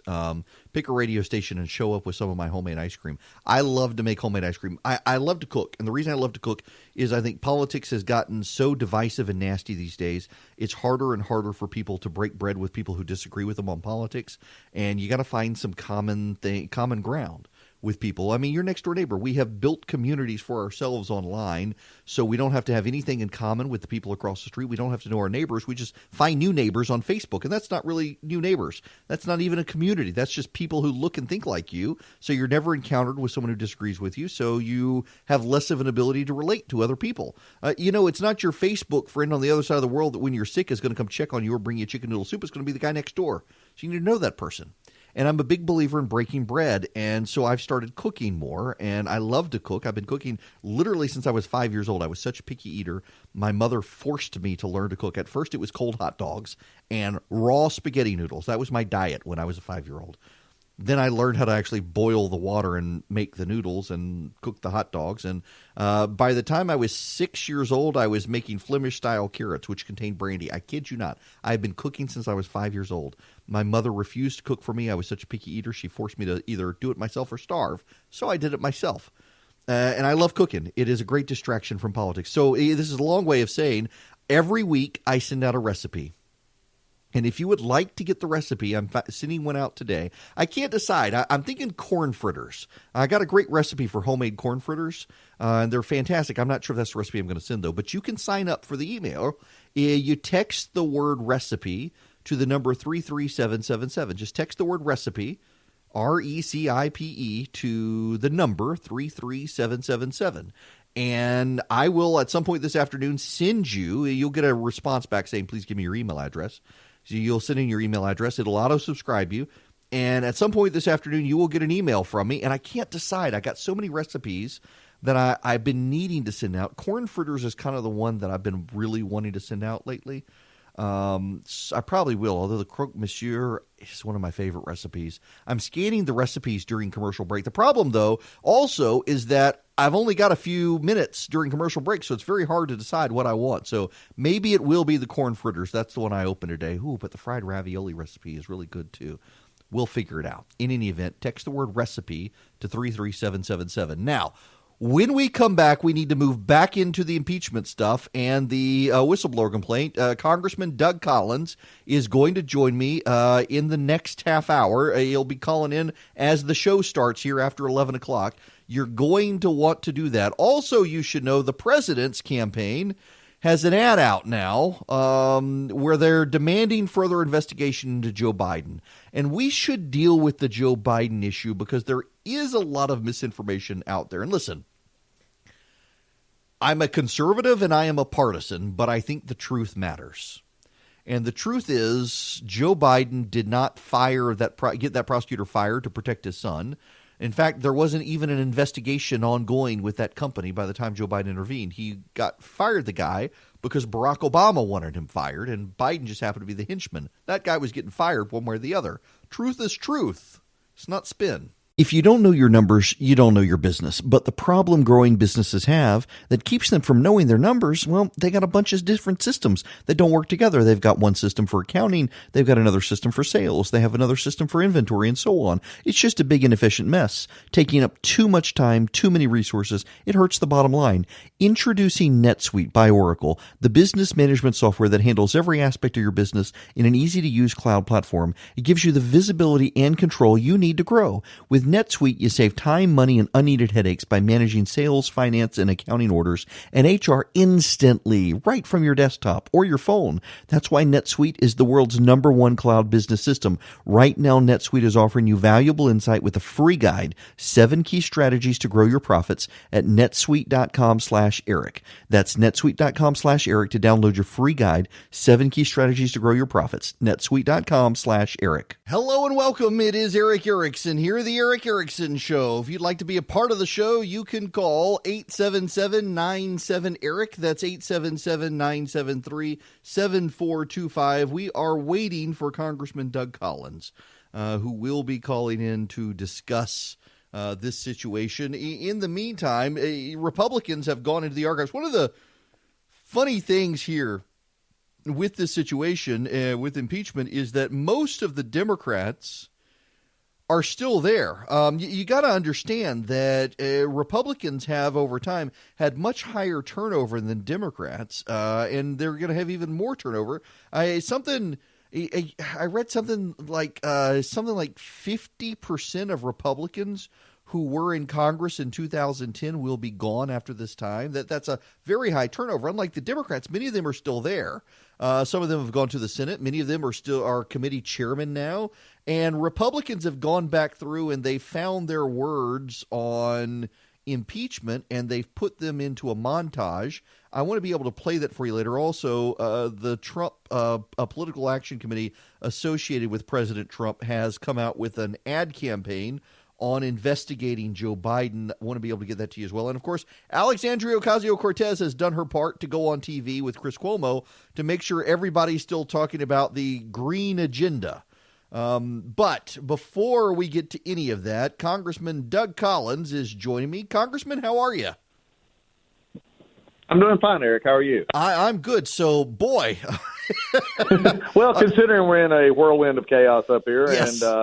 And the amazing third-party reporting, but that was great. You know? Well, I got to say, I talked to a Senate colleague of yours who told me that the problem with the whistleblower report is not that it makes something impeachable, but that it essentially provides the Democrats a bunch of witnesses and documents they can use to drag this thing out till kingdom come. Yep, and I think it was planned that way. And I don't mean it, but if you read it, I finally had a chance to read it. I was asked earlier if I read it, and I haven't. I read it before I knew I was going to get to talk to you. And so I read through it. And you're an attorney. You're a really good attorney. I looked at this, and I've done defense work for it. This is just like the most amazing thing I read. Everywhere it turns, it reads as if it was a reporter for the Washington Post or somewhere else saying, well, I had multiple sources tell me this. I had multiple sources. This is, can you, on a side note here completely, if you were President Trump or President anyone, okay, and you read this report and the intelligence community was on your phone calls, do you think you would ever have any trust anymore? I was going to ask you about that because, I read the part of the whistleblower complaint where they said that they moved the transcript from one server to another server for classified stuff. And the very first thing that popped in my head was Reality Winner, who leaked the transcript of the president's phone call with the Australian prime minister. So how could you trust these people? I don't know if you can. And this is the sad part about this, because these are, career workers at different levels of this. And this president, among more, has had a very rocky relationship, as the best you can, with these kind of reports from the intelligence community and everything else. And then to have this come out, and for Democrats to say, and look, they're going to, and you admit correct, I don't deny the fact that now it's like a candy shop of what are we going to do next. But it feeds into the narrative that this is not about impeaching the president in many ways. It is about defaming him. It's about rolling him through the dirt so that whoever they can drag across the finish line in the Democratic primary for president can have a weakened president to run against.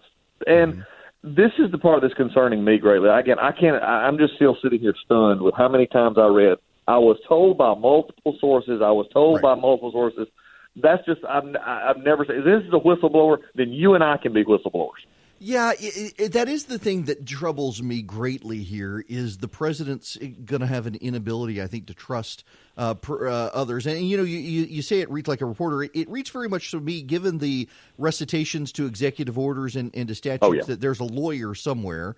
This person is a lawyer. It's someone who people in the White House had to talk to in some capacity. And now he's essentially, he drafted this whistleblower complaint to provide the Democrats with their roadmap, where you went from having probably 7 billion committees looking to, I'm sure Pelosi's now going to narrow it down and give some focus thanks to this person.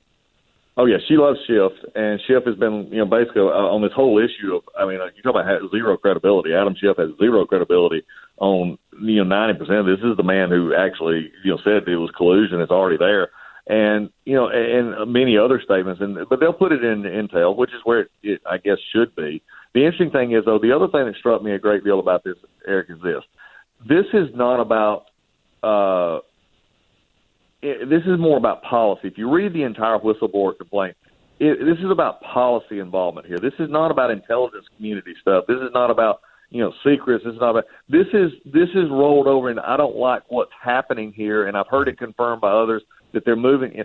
That's the part that, again, when whistleblowers, I've seen in this town in the last 9 months, I've seen a degradation of the House. I've seen a degradation of House rules, a degradation of House committee policies, and now I'm seeing a degradation in the very whistleblower statutes that we urgently need to make sure that our operations are working properly. And this one it just amazes me. Well, and again, I think Republicans have legitimate grounds to fixate on this particular point, that there does seem to be real distrust, because essentially what the whistleblower has done now is dragged probably some political appointees into an impeachment investigation they want to know part of. They because of their role, had to talk to this person, and now suddenly they're going to get dragged before Congress and have to hire lawyers and deal with everything else involved, and they were just trying to do their jobs. Yeah, I agree. And this is the part that is, like I said, is just very frustrating with this. And then it goes to something, and we've been hitting a lot up here about this quote that, Pelosi started an impeachment inquiry and the Speaker do that. No, she didn't formally, but she just reemphasized in new language what they've been doing, and that's the investigation process. The reason that, and this is important for listeners to understand why they're important, look, we'll attack, the Democrats. They were just wanting to harass and impeach this president. But number two, an impeachment inquiry, as you well know from the legal side, has meaning. Words have meaning. And it begins a real formal judicial process within our body that allows more information, that allows them to gain access to information, allows them to gain grand jury material, allows them to do this. The courts have already proven that. They can't get it now because the courts have told them you're not in an inquiry. But the other thing it provides, and this is something very important, if they were to actually open an impeachment inquiry, and is based on precedent of Clinton and Nixon, they now have to actually give due process. They actually now have to be concerned with this not being a one-sided, majority-driven committee investigation. They now have to give, like if they have in the past, I, as the ranking member of the Judiciary Committee, if it comes to us, would have subpoena power, just like Chairman Nadler would. We would have the president have input into, if they were calling witnesses, hey, here's some exculpatory stuff that we need. It would become a whole different proceeding, and they don't want that because that's 900 pages, a lot of money, a lot of time, in which there's actually at least a modicum of fairness. And if they didn't do that, then they've got to explain to the American people why they chose to do a very partisan, very non-helpful impeachment of this president, or impeachment inquiry of this president. And I don't think they're ready to explain to the American people. Lucy McBath is definitely not ready to explain to the American people. I was going to ask you about her. She doesn't seem ready to, she's hiding from, her staff released a statement to the AJC, and she's gone into the witness protection program. Pretty much. She's carrying. We've heard up here, and the way her staff treated Jamie Dupree, who, yes, you and I've known Jamie forever. He is the epitome of a reporter, and just treated him. And then, but to see how she answered the question, well, I stand behind what I did in the Judiciary Committee. Well, you know what you did? Nothing. You simply voted to have rules that was an Instagram filter to make it look like something it wasn't. That was the most unfortunate event up here so far. But that's what Ms. Pelosi is putting her members through right now. You want to see how this is playing out in the Democratic caucus? Just look at Lucy McBath. Well, and I wanted to ask you about this, so I'm glad you went there. Is you've got the media has been buzzing with these 40 frontline Democrats. They now suddenly want impeachment. Except the New York Times is running a story today that most of the moderate Democrats were really hoping they wouldn't go where they've gone now. Oh yeah, it was not good. Last night I did a TV interview, and it was on Fox. But between it was Lindsey Graham started it, and then there was two of those Democrats, and then it was me. And when it came to me, it was on Martha McAllister. Martha said, "What do you think about what's going on?" And I said, "Did you just watch the previous 3 minutes? That tells you everything you need to know about the Democrats, because they never could utter the word, impeachment and inquiry. And they were doing. They couldn't because they were just so tore up inside of what they need to do." Well, I think I saw some polling in McBath's district that something like 70% of voters in the district are opposed to an impeachment inquiry. And, you look at the calendar, you got an election a year from now. Settle it there. Oh, there's a thing going on, and as you well know from dealing with legislative bodies, there's a thing called a pass. You need 218 to pass something, and they have 235. You talk about somebody looking for the golden pass ticket, it's McBath begging, let me vote no if you ever bring this to the floor. Please let me be on the pass list. Please let me be on the pass list. Oh, absolutely. Now, it is amazing. Speaking of 218 to pass legislation, I'm assuming that essentially your legislative path for anything is dead at this point, particularly for gun legislation, climate change legislation, anything like that. Nothing's going to get through now. Nothing will. And if it is, and here's the sad part, and this was something that actually was effective. Hank Johnson authored a bill that was on arbitration. By the way, it did away with all arbitration. Arbitrarily did away, and that's funny, the bill did away with arbitration for anything, except for unions, by the way. They carved out unions. And, yeah, shocking there. And but I got to the floor, and what I told him was, I said, if we could, I told the chairman, I said, Chairman, if you would have come to us and said, let's honestly work on a bill, there was 2 or 3 things, sexual assault, military, there's several things that we could have worked, and it would have had 395 votes, okay? And he looked at me and said, do you think that really could? I said, well, you would have tried, it would have been nice. And they didn't, so they put it to the floor. And as I said on the floor, there was this statement. I said, look, let's just be fair here. This is a bill you'll pass. But unless you go back and understand civics, is if it doesn't pass the Senate, which it will not, and it doesn't get signed by the president, it's a political statement. And that's what I don't care if it's a Republican or Democrat doing the bill.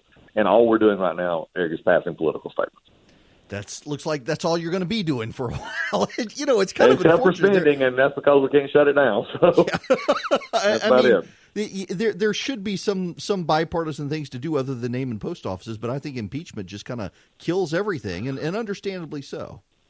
Well, it does. I'm looking at my wall. I'm actually in my office for a few minutes. I'm looking at my walls, and I go back, and Hakeem Jeffries and I had partnered on criminal justice reform, a major overhaul of the Copyright Act with the Music Modernization Bill, Cloud Act, where we did data privacy across international lines. And I'm looking at these bills that are signed by both Barack Obama and Donald Trump. And I'm sitting here looking at what we've done in the first 9 months of this House. I mean, we have the bipartisan work is dead. I can't get willing partners on either side, on the other side to do anything. Bills that they had normally passed, had been signed on, even anti-Semitic bill that is about language for the Department of Education. I can't get the same people who were Democrats who signed on to it for 2 previous Congresses to sign on to it again because they're scared of their own conference. This is what we need to take. We talk about, voters not caring. This is the message you take into suburban districts. This is the message you take all over this, to the country and say, here's what's happening. There are real issues we could deal with. And this is what's happening because we're so infatuated with a president we hate and a presidential election coming up next year. It's just sad. Yeah, it is. Well, Congressman, you've been generous with your time. I sure appreciate you stopping by, and good luck up there with the madness. I appreciate it. We're going to keep fighting. Take care. All right, take care. Congressman Doug Collins from here in Georgia, good guy, ranking member on the House Judiciary Committee, and my goodness, he's got his work cut out for him now. You heard him, Congressman Doug Collins, pointing out, the Democrats can drag this thing out now with the whistleblower complaint, which is all third party. It's all hearsay. Hearsay is...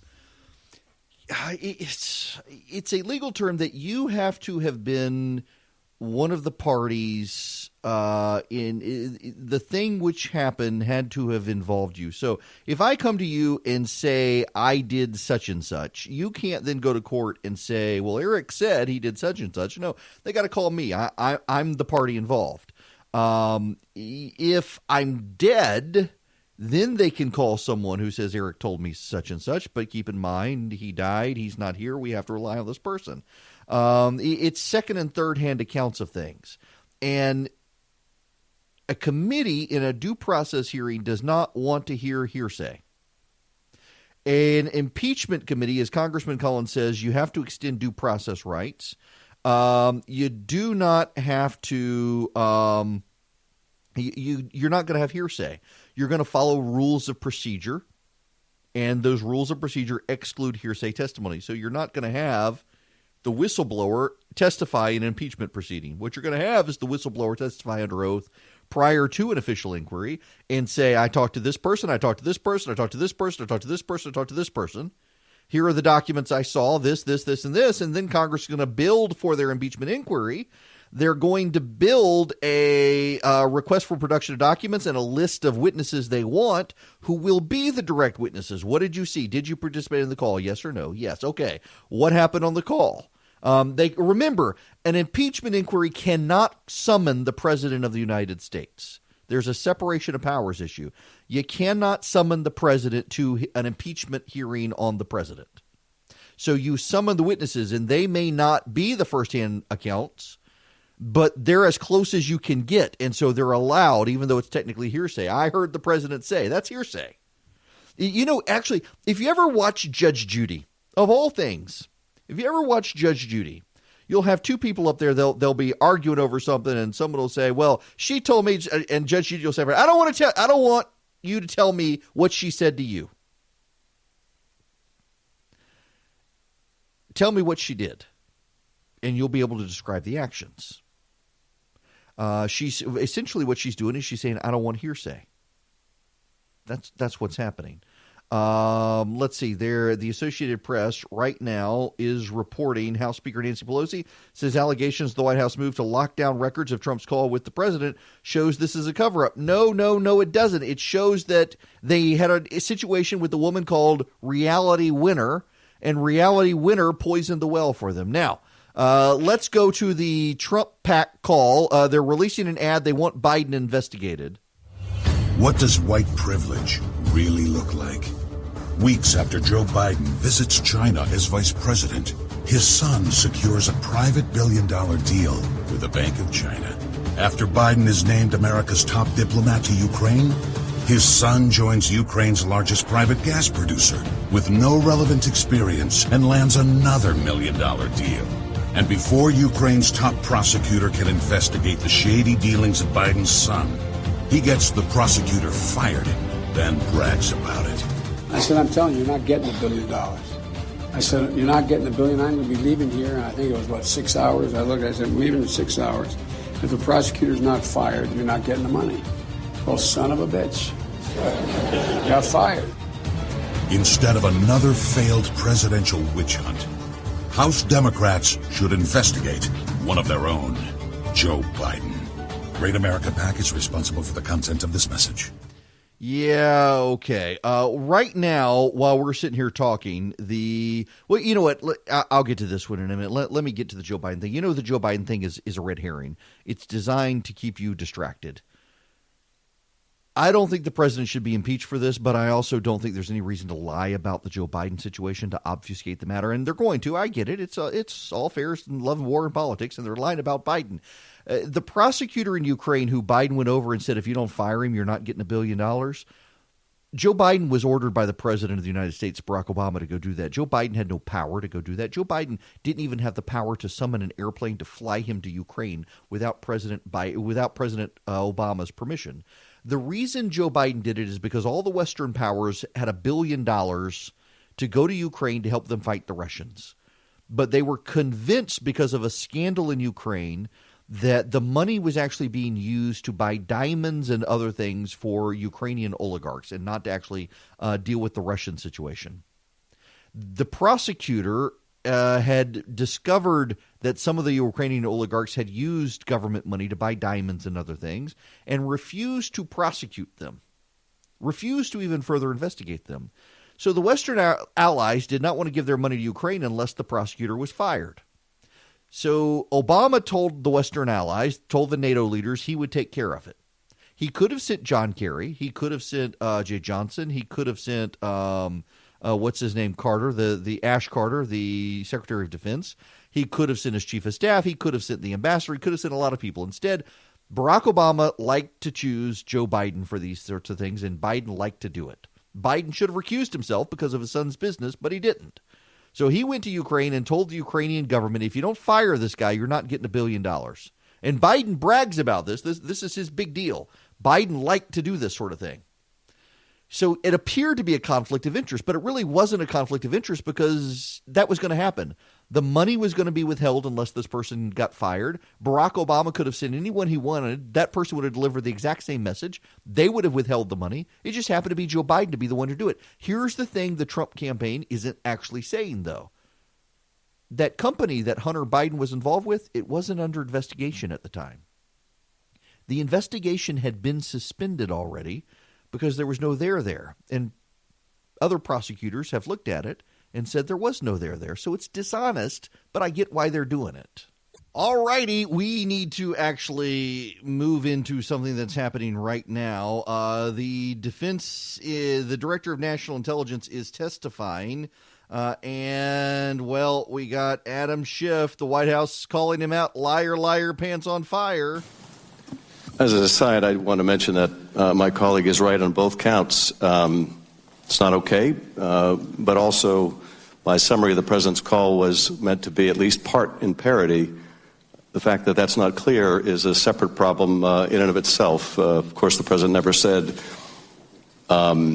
if you don't understand me, I'm going to say it 7 more times. My point is that's the message that the Ukraine president was receiving in not so many words. What is the... Schiff tried to make a funny, so he claims that the president kept saying Biden in his transcript, and he really didn't. And he got called out by other members of the committee. In fact, here's Congressman Devin Nunes. I want to congratulate the Democrats on the rollout of their latest information warfare operation against the president and their extraordinary ability to once again enlist the mainstream media in their campaign. This operation began with media reports from the prime instigators of the Russia collusion hoax that a whistleblower is claiming President Trump made nefarious promise to a foreign leader. The released transcript of that call has already debunked that central assertion. But that didn't matter. The Democrats simply moved the goalposts and began claiming that there doesn't need to be a quid pro quo for this conversation to serve as the basis for impeaching the president. Speaker Pelosi went further when asked earlier if she would put brakes on impeachment if the transcript turned out to be benign. She responded, quote, "So there you go. If the whistleblower operation doesn't work out, the Democrats and their media, we have candidates, quote, we have many candidates for impeachable offenses." That was her quote. So there you go. If the whistleblower operation doesn't work out, the Democrats and their media assets can always drum up something else. And what other information has come to light since the original false report of a promise being made? We've learned the following. The complaint relied on hearsay evidence provided by the whistleblower. The Inspector General did not know the contents of the phone call at issue. The Inspector General found the whistleblower displayed arguable political bias against Trump. The Department of Justice investigated the complaint and determined no action was warranted. The Ukrainian president denies being pressured by President Trump. Yeah. Okay, now let's get into some of the meat of this here. You know, the Washington Post yesterday reported that the director of national intelligence threatened to resign if he couldn't be candid with Congress. He's come out since then. After that, the Washington Post standing by their report, but the director of national intelligence himself has come out and said, absolutely not. This is not true. I did not do that. I've never threatened to resign. The Washington Post standing by its report using anonymous sources to stand by their reporting. He was asked about that. Here's the director of national intelligence.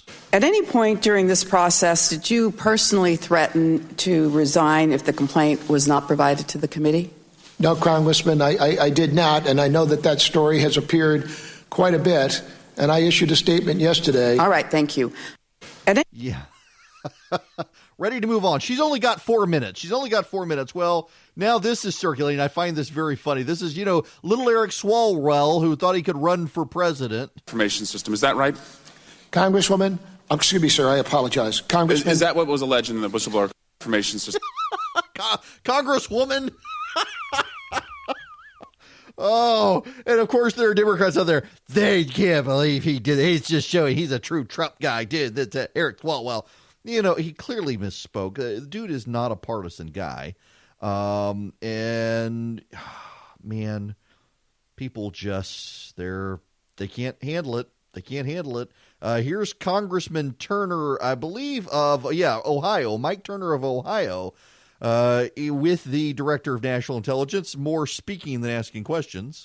Now, we've seen this movie before. We've been here all year on litigating impeachment, long before the July 25th conversation happened between the president and the president of Ukraine. And we've heard the clicks of the cameras in this Intelligence Committee's room where we've not been focusing on the issues of the national security threats, but instead of the calls for impeachment, which is really an assault on the electorate, not just this president. Now, the complaint we now have, Mr. Director, is based on hearsay. The person who wrote it says, I talked to people and they told me these things. The American public has the transcript and the complaint, so they have the ability to compare them. Yep. Just an assault on the electorate. That's what the Republicans are calling it. Now, here's Mitch McConnell on the floor of the Senate talking about the impeachment process and where we go. So, Mr. President, yesterday evening, Speaker Pelosi announced the House of Representatives will begin what she called an official impeachment inquiry. But really, Mr. President, we know that House Democrats have been indulging their impeachment obsession for nearly 3 years now. A never-ending impeachment parade in search of a rationale. The very day that President Trump was inaugurated, the Washington Post ran a news story with this headline: "The campaign to impeach President Trump has begun." The day of his inauguration.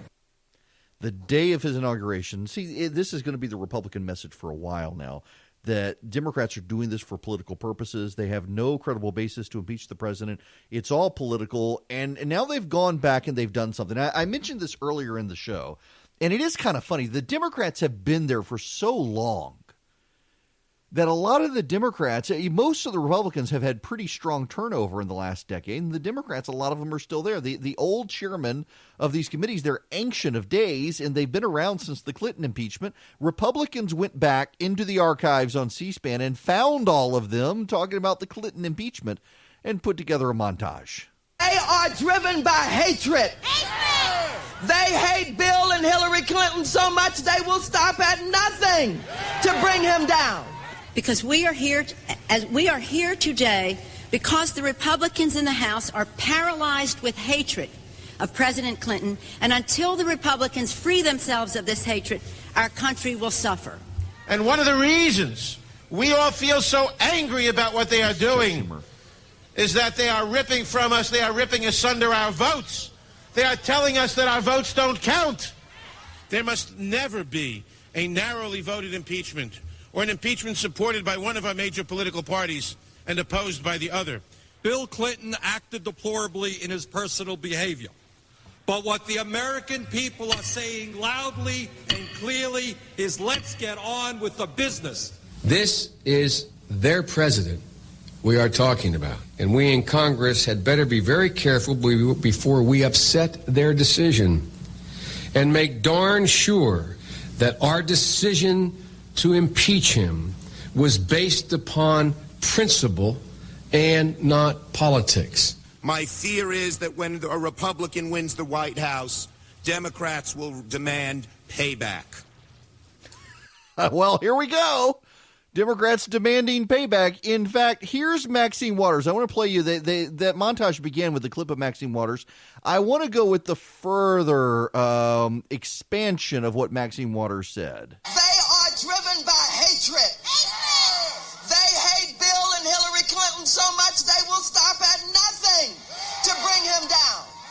Oh, but they got another thought coming. They thought that Bill Clinton was just going to fold up his tent and go home. Oh, but Hillary said, oh, no. Oh, no. Oh, no. Let me tell you what Hillary said. Hillary said, Bill, you go out there and do the people's business. She said, Bill, I don't care what they say. You go out there, the polls show everywhere. The people like the work that you're doing. You go on out there and do the people's work, and I'll take care of you later. All righty then, Maxine. Now, there is a relevant point here.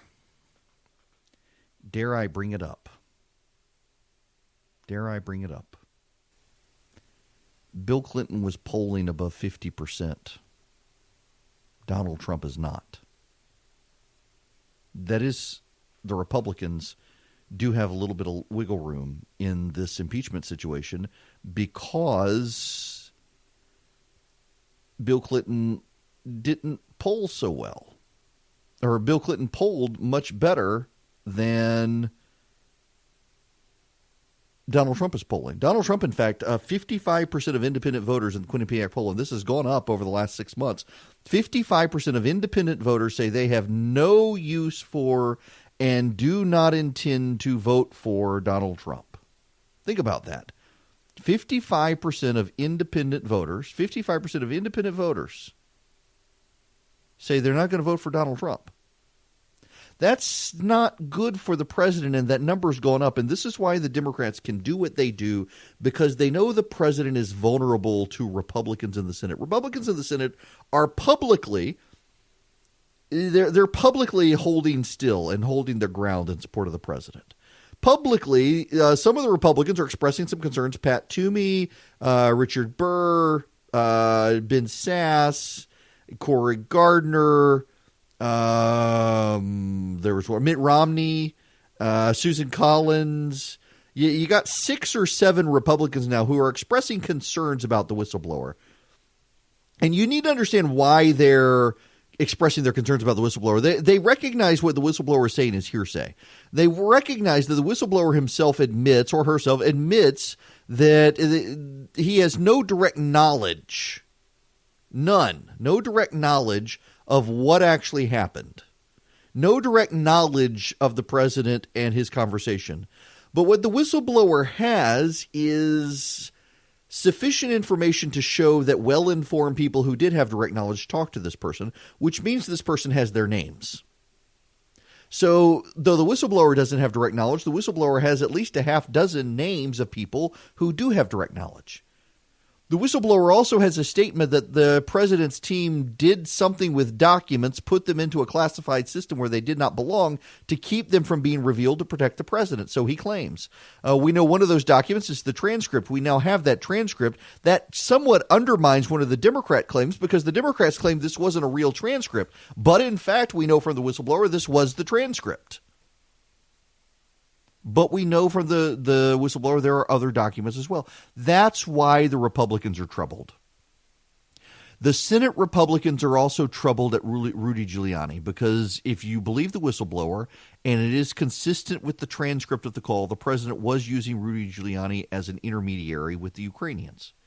This goes beyond him serving as a personal lawyer to the president to him serving as a representative of the United States. Now, the president, if I can be blunt with you, he's kind of screwed himself on this.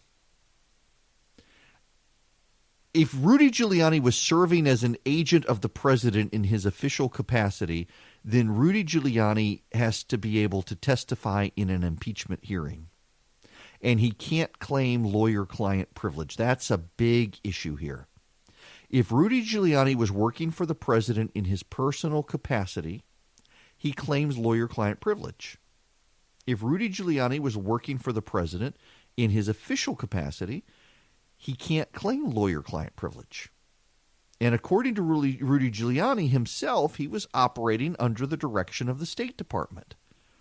Well, if Rudy was operating under the direction of the State Department, he wasn't operating under the direction of the president, and therefore he can't even claim executive privilege in that regard, because it was the State Department that told him to do something.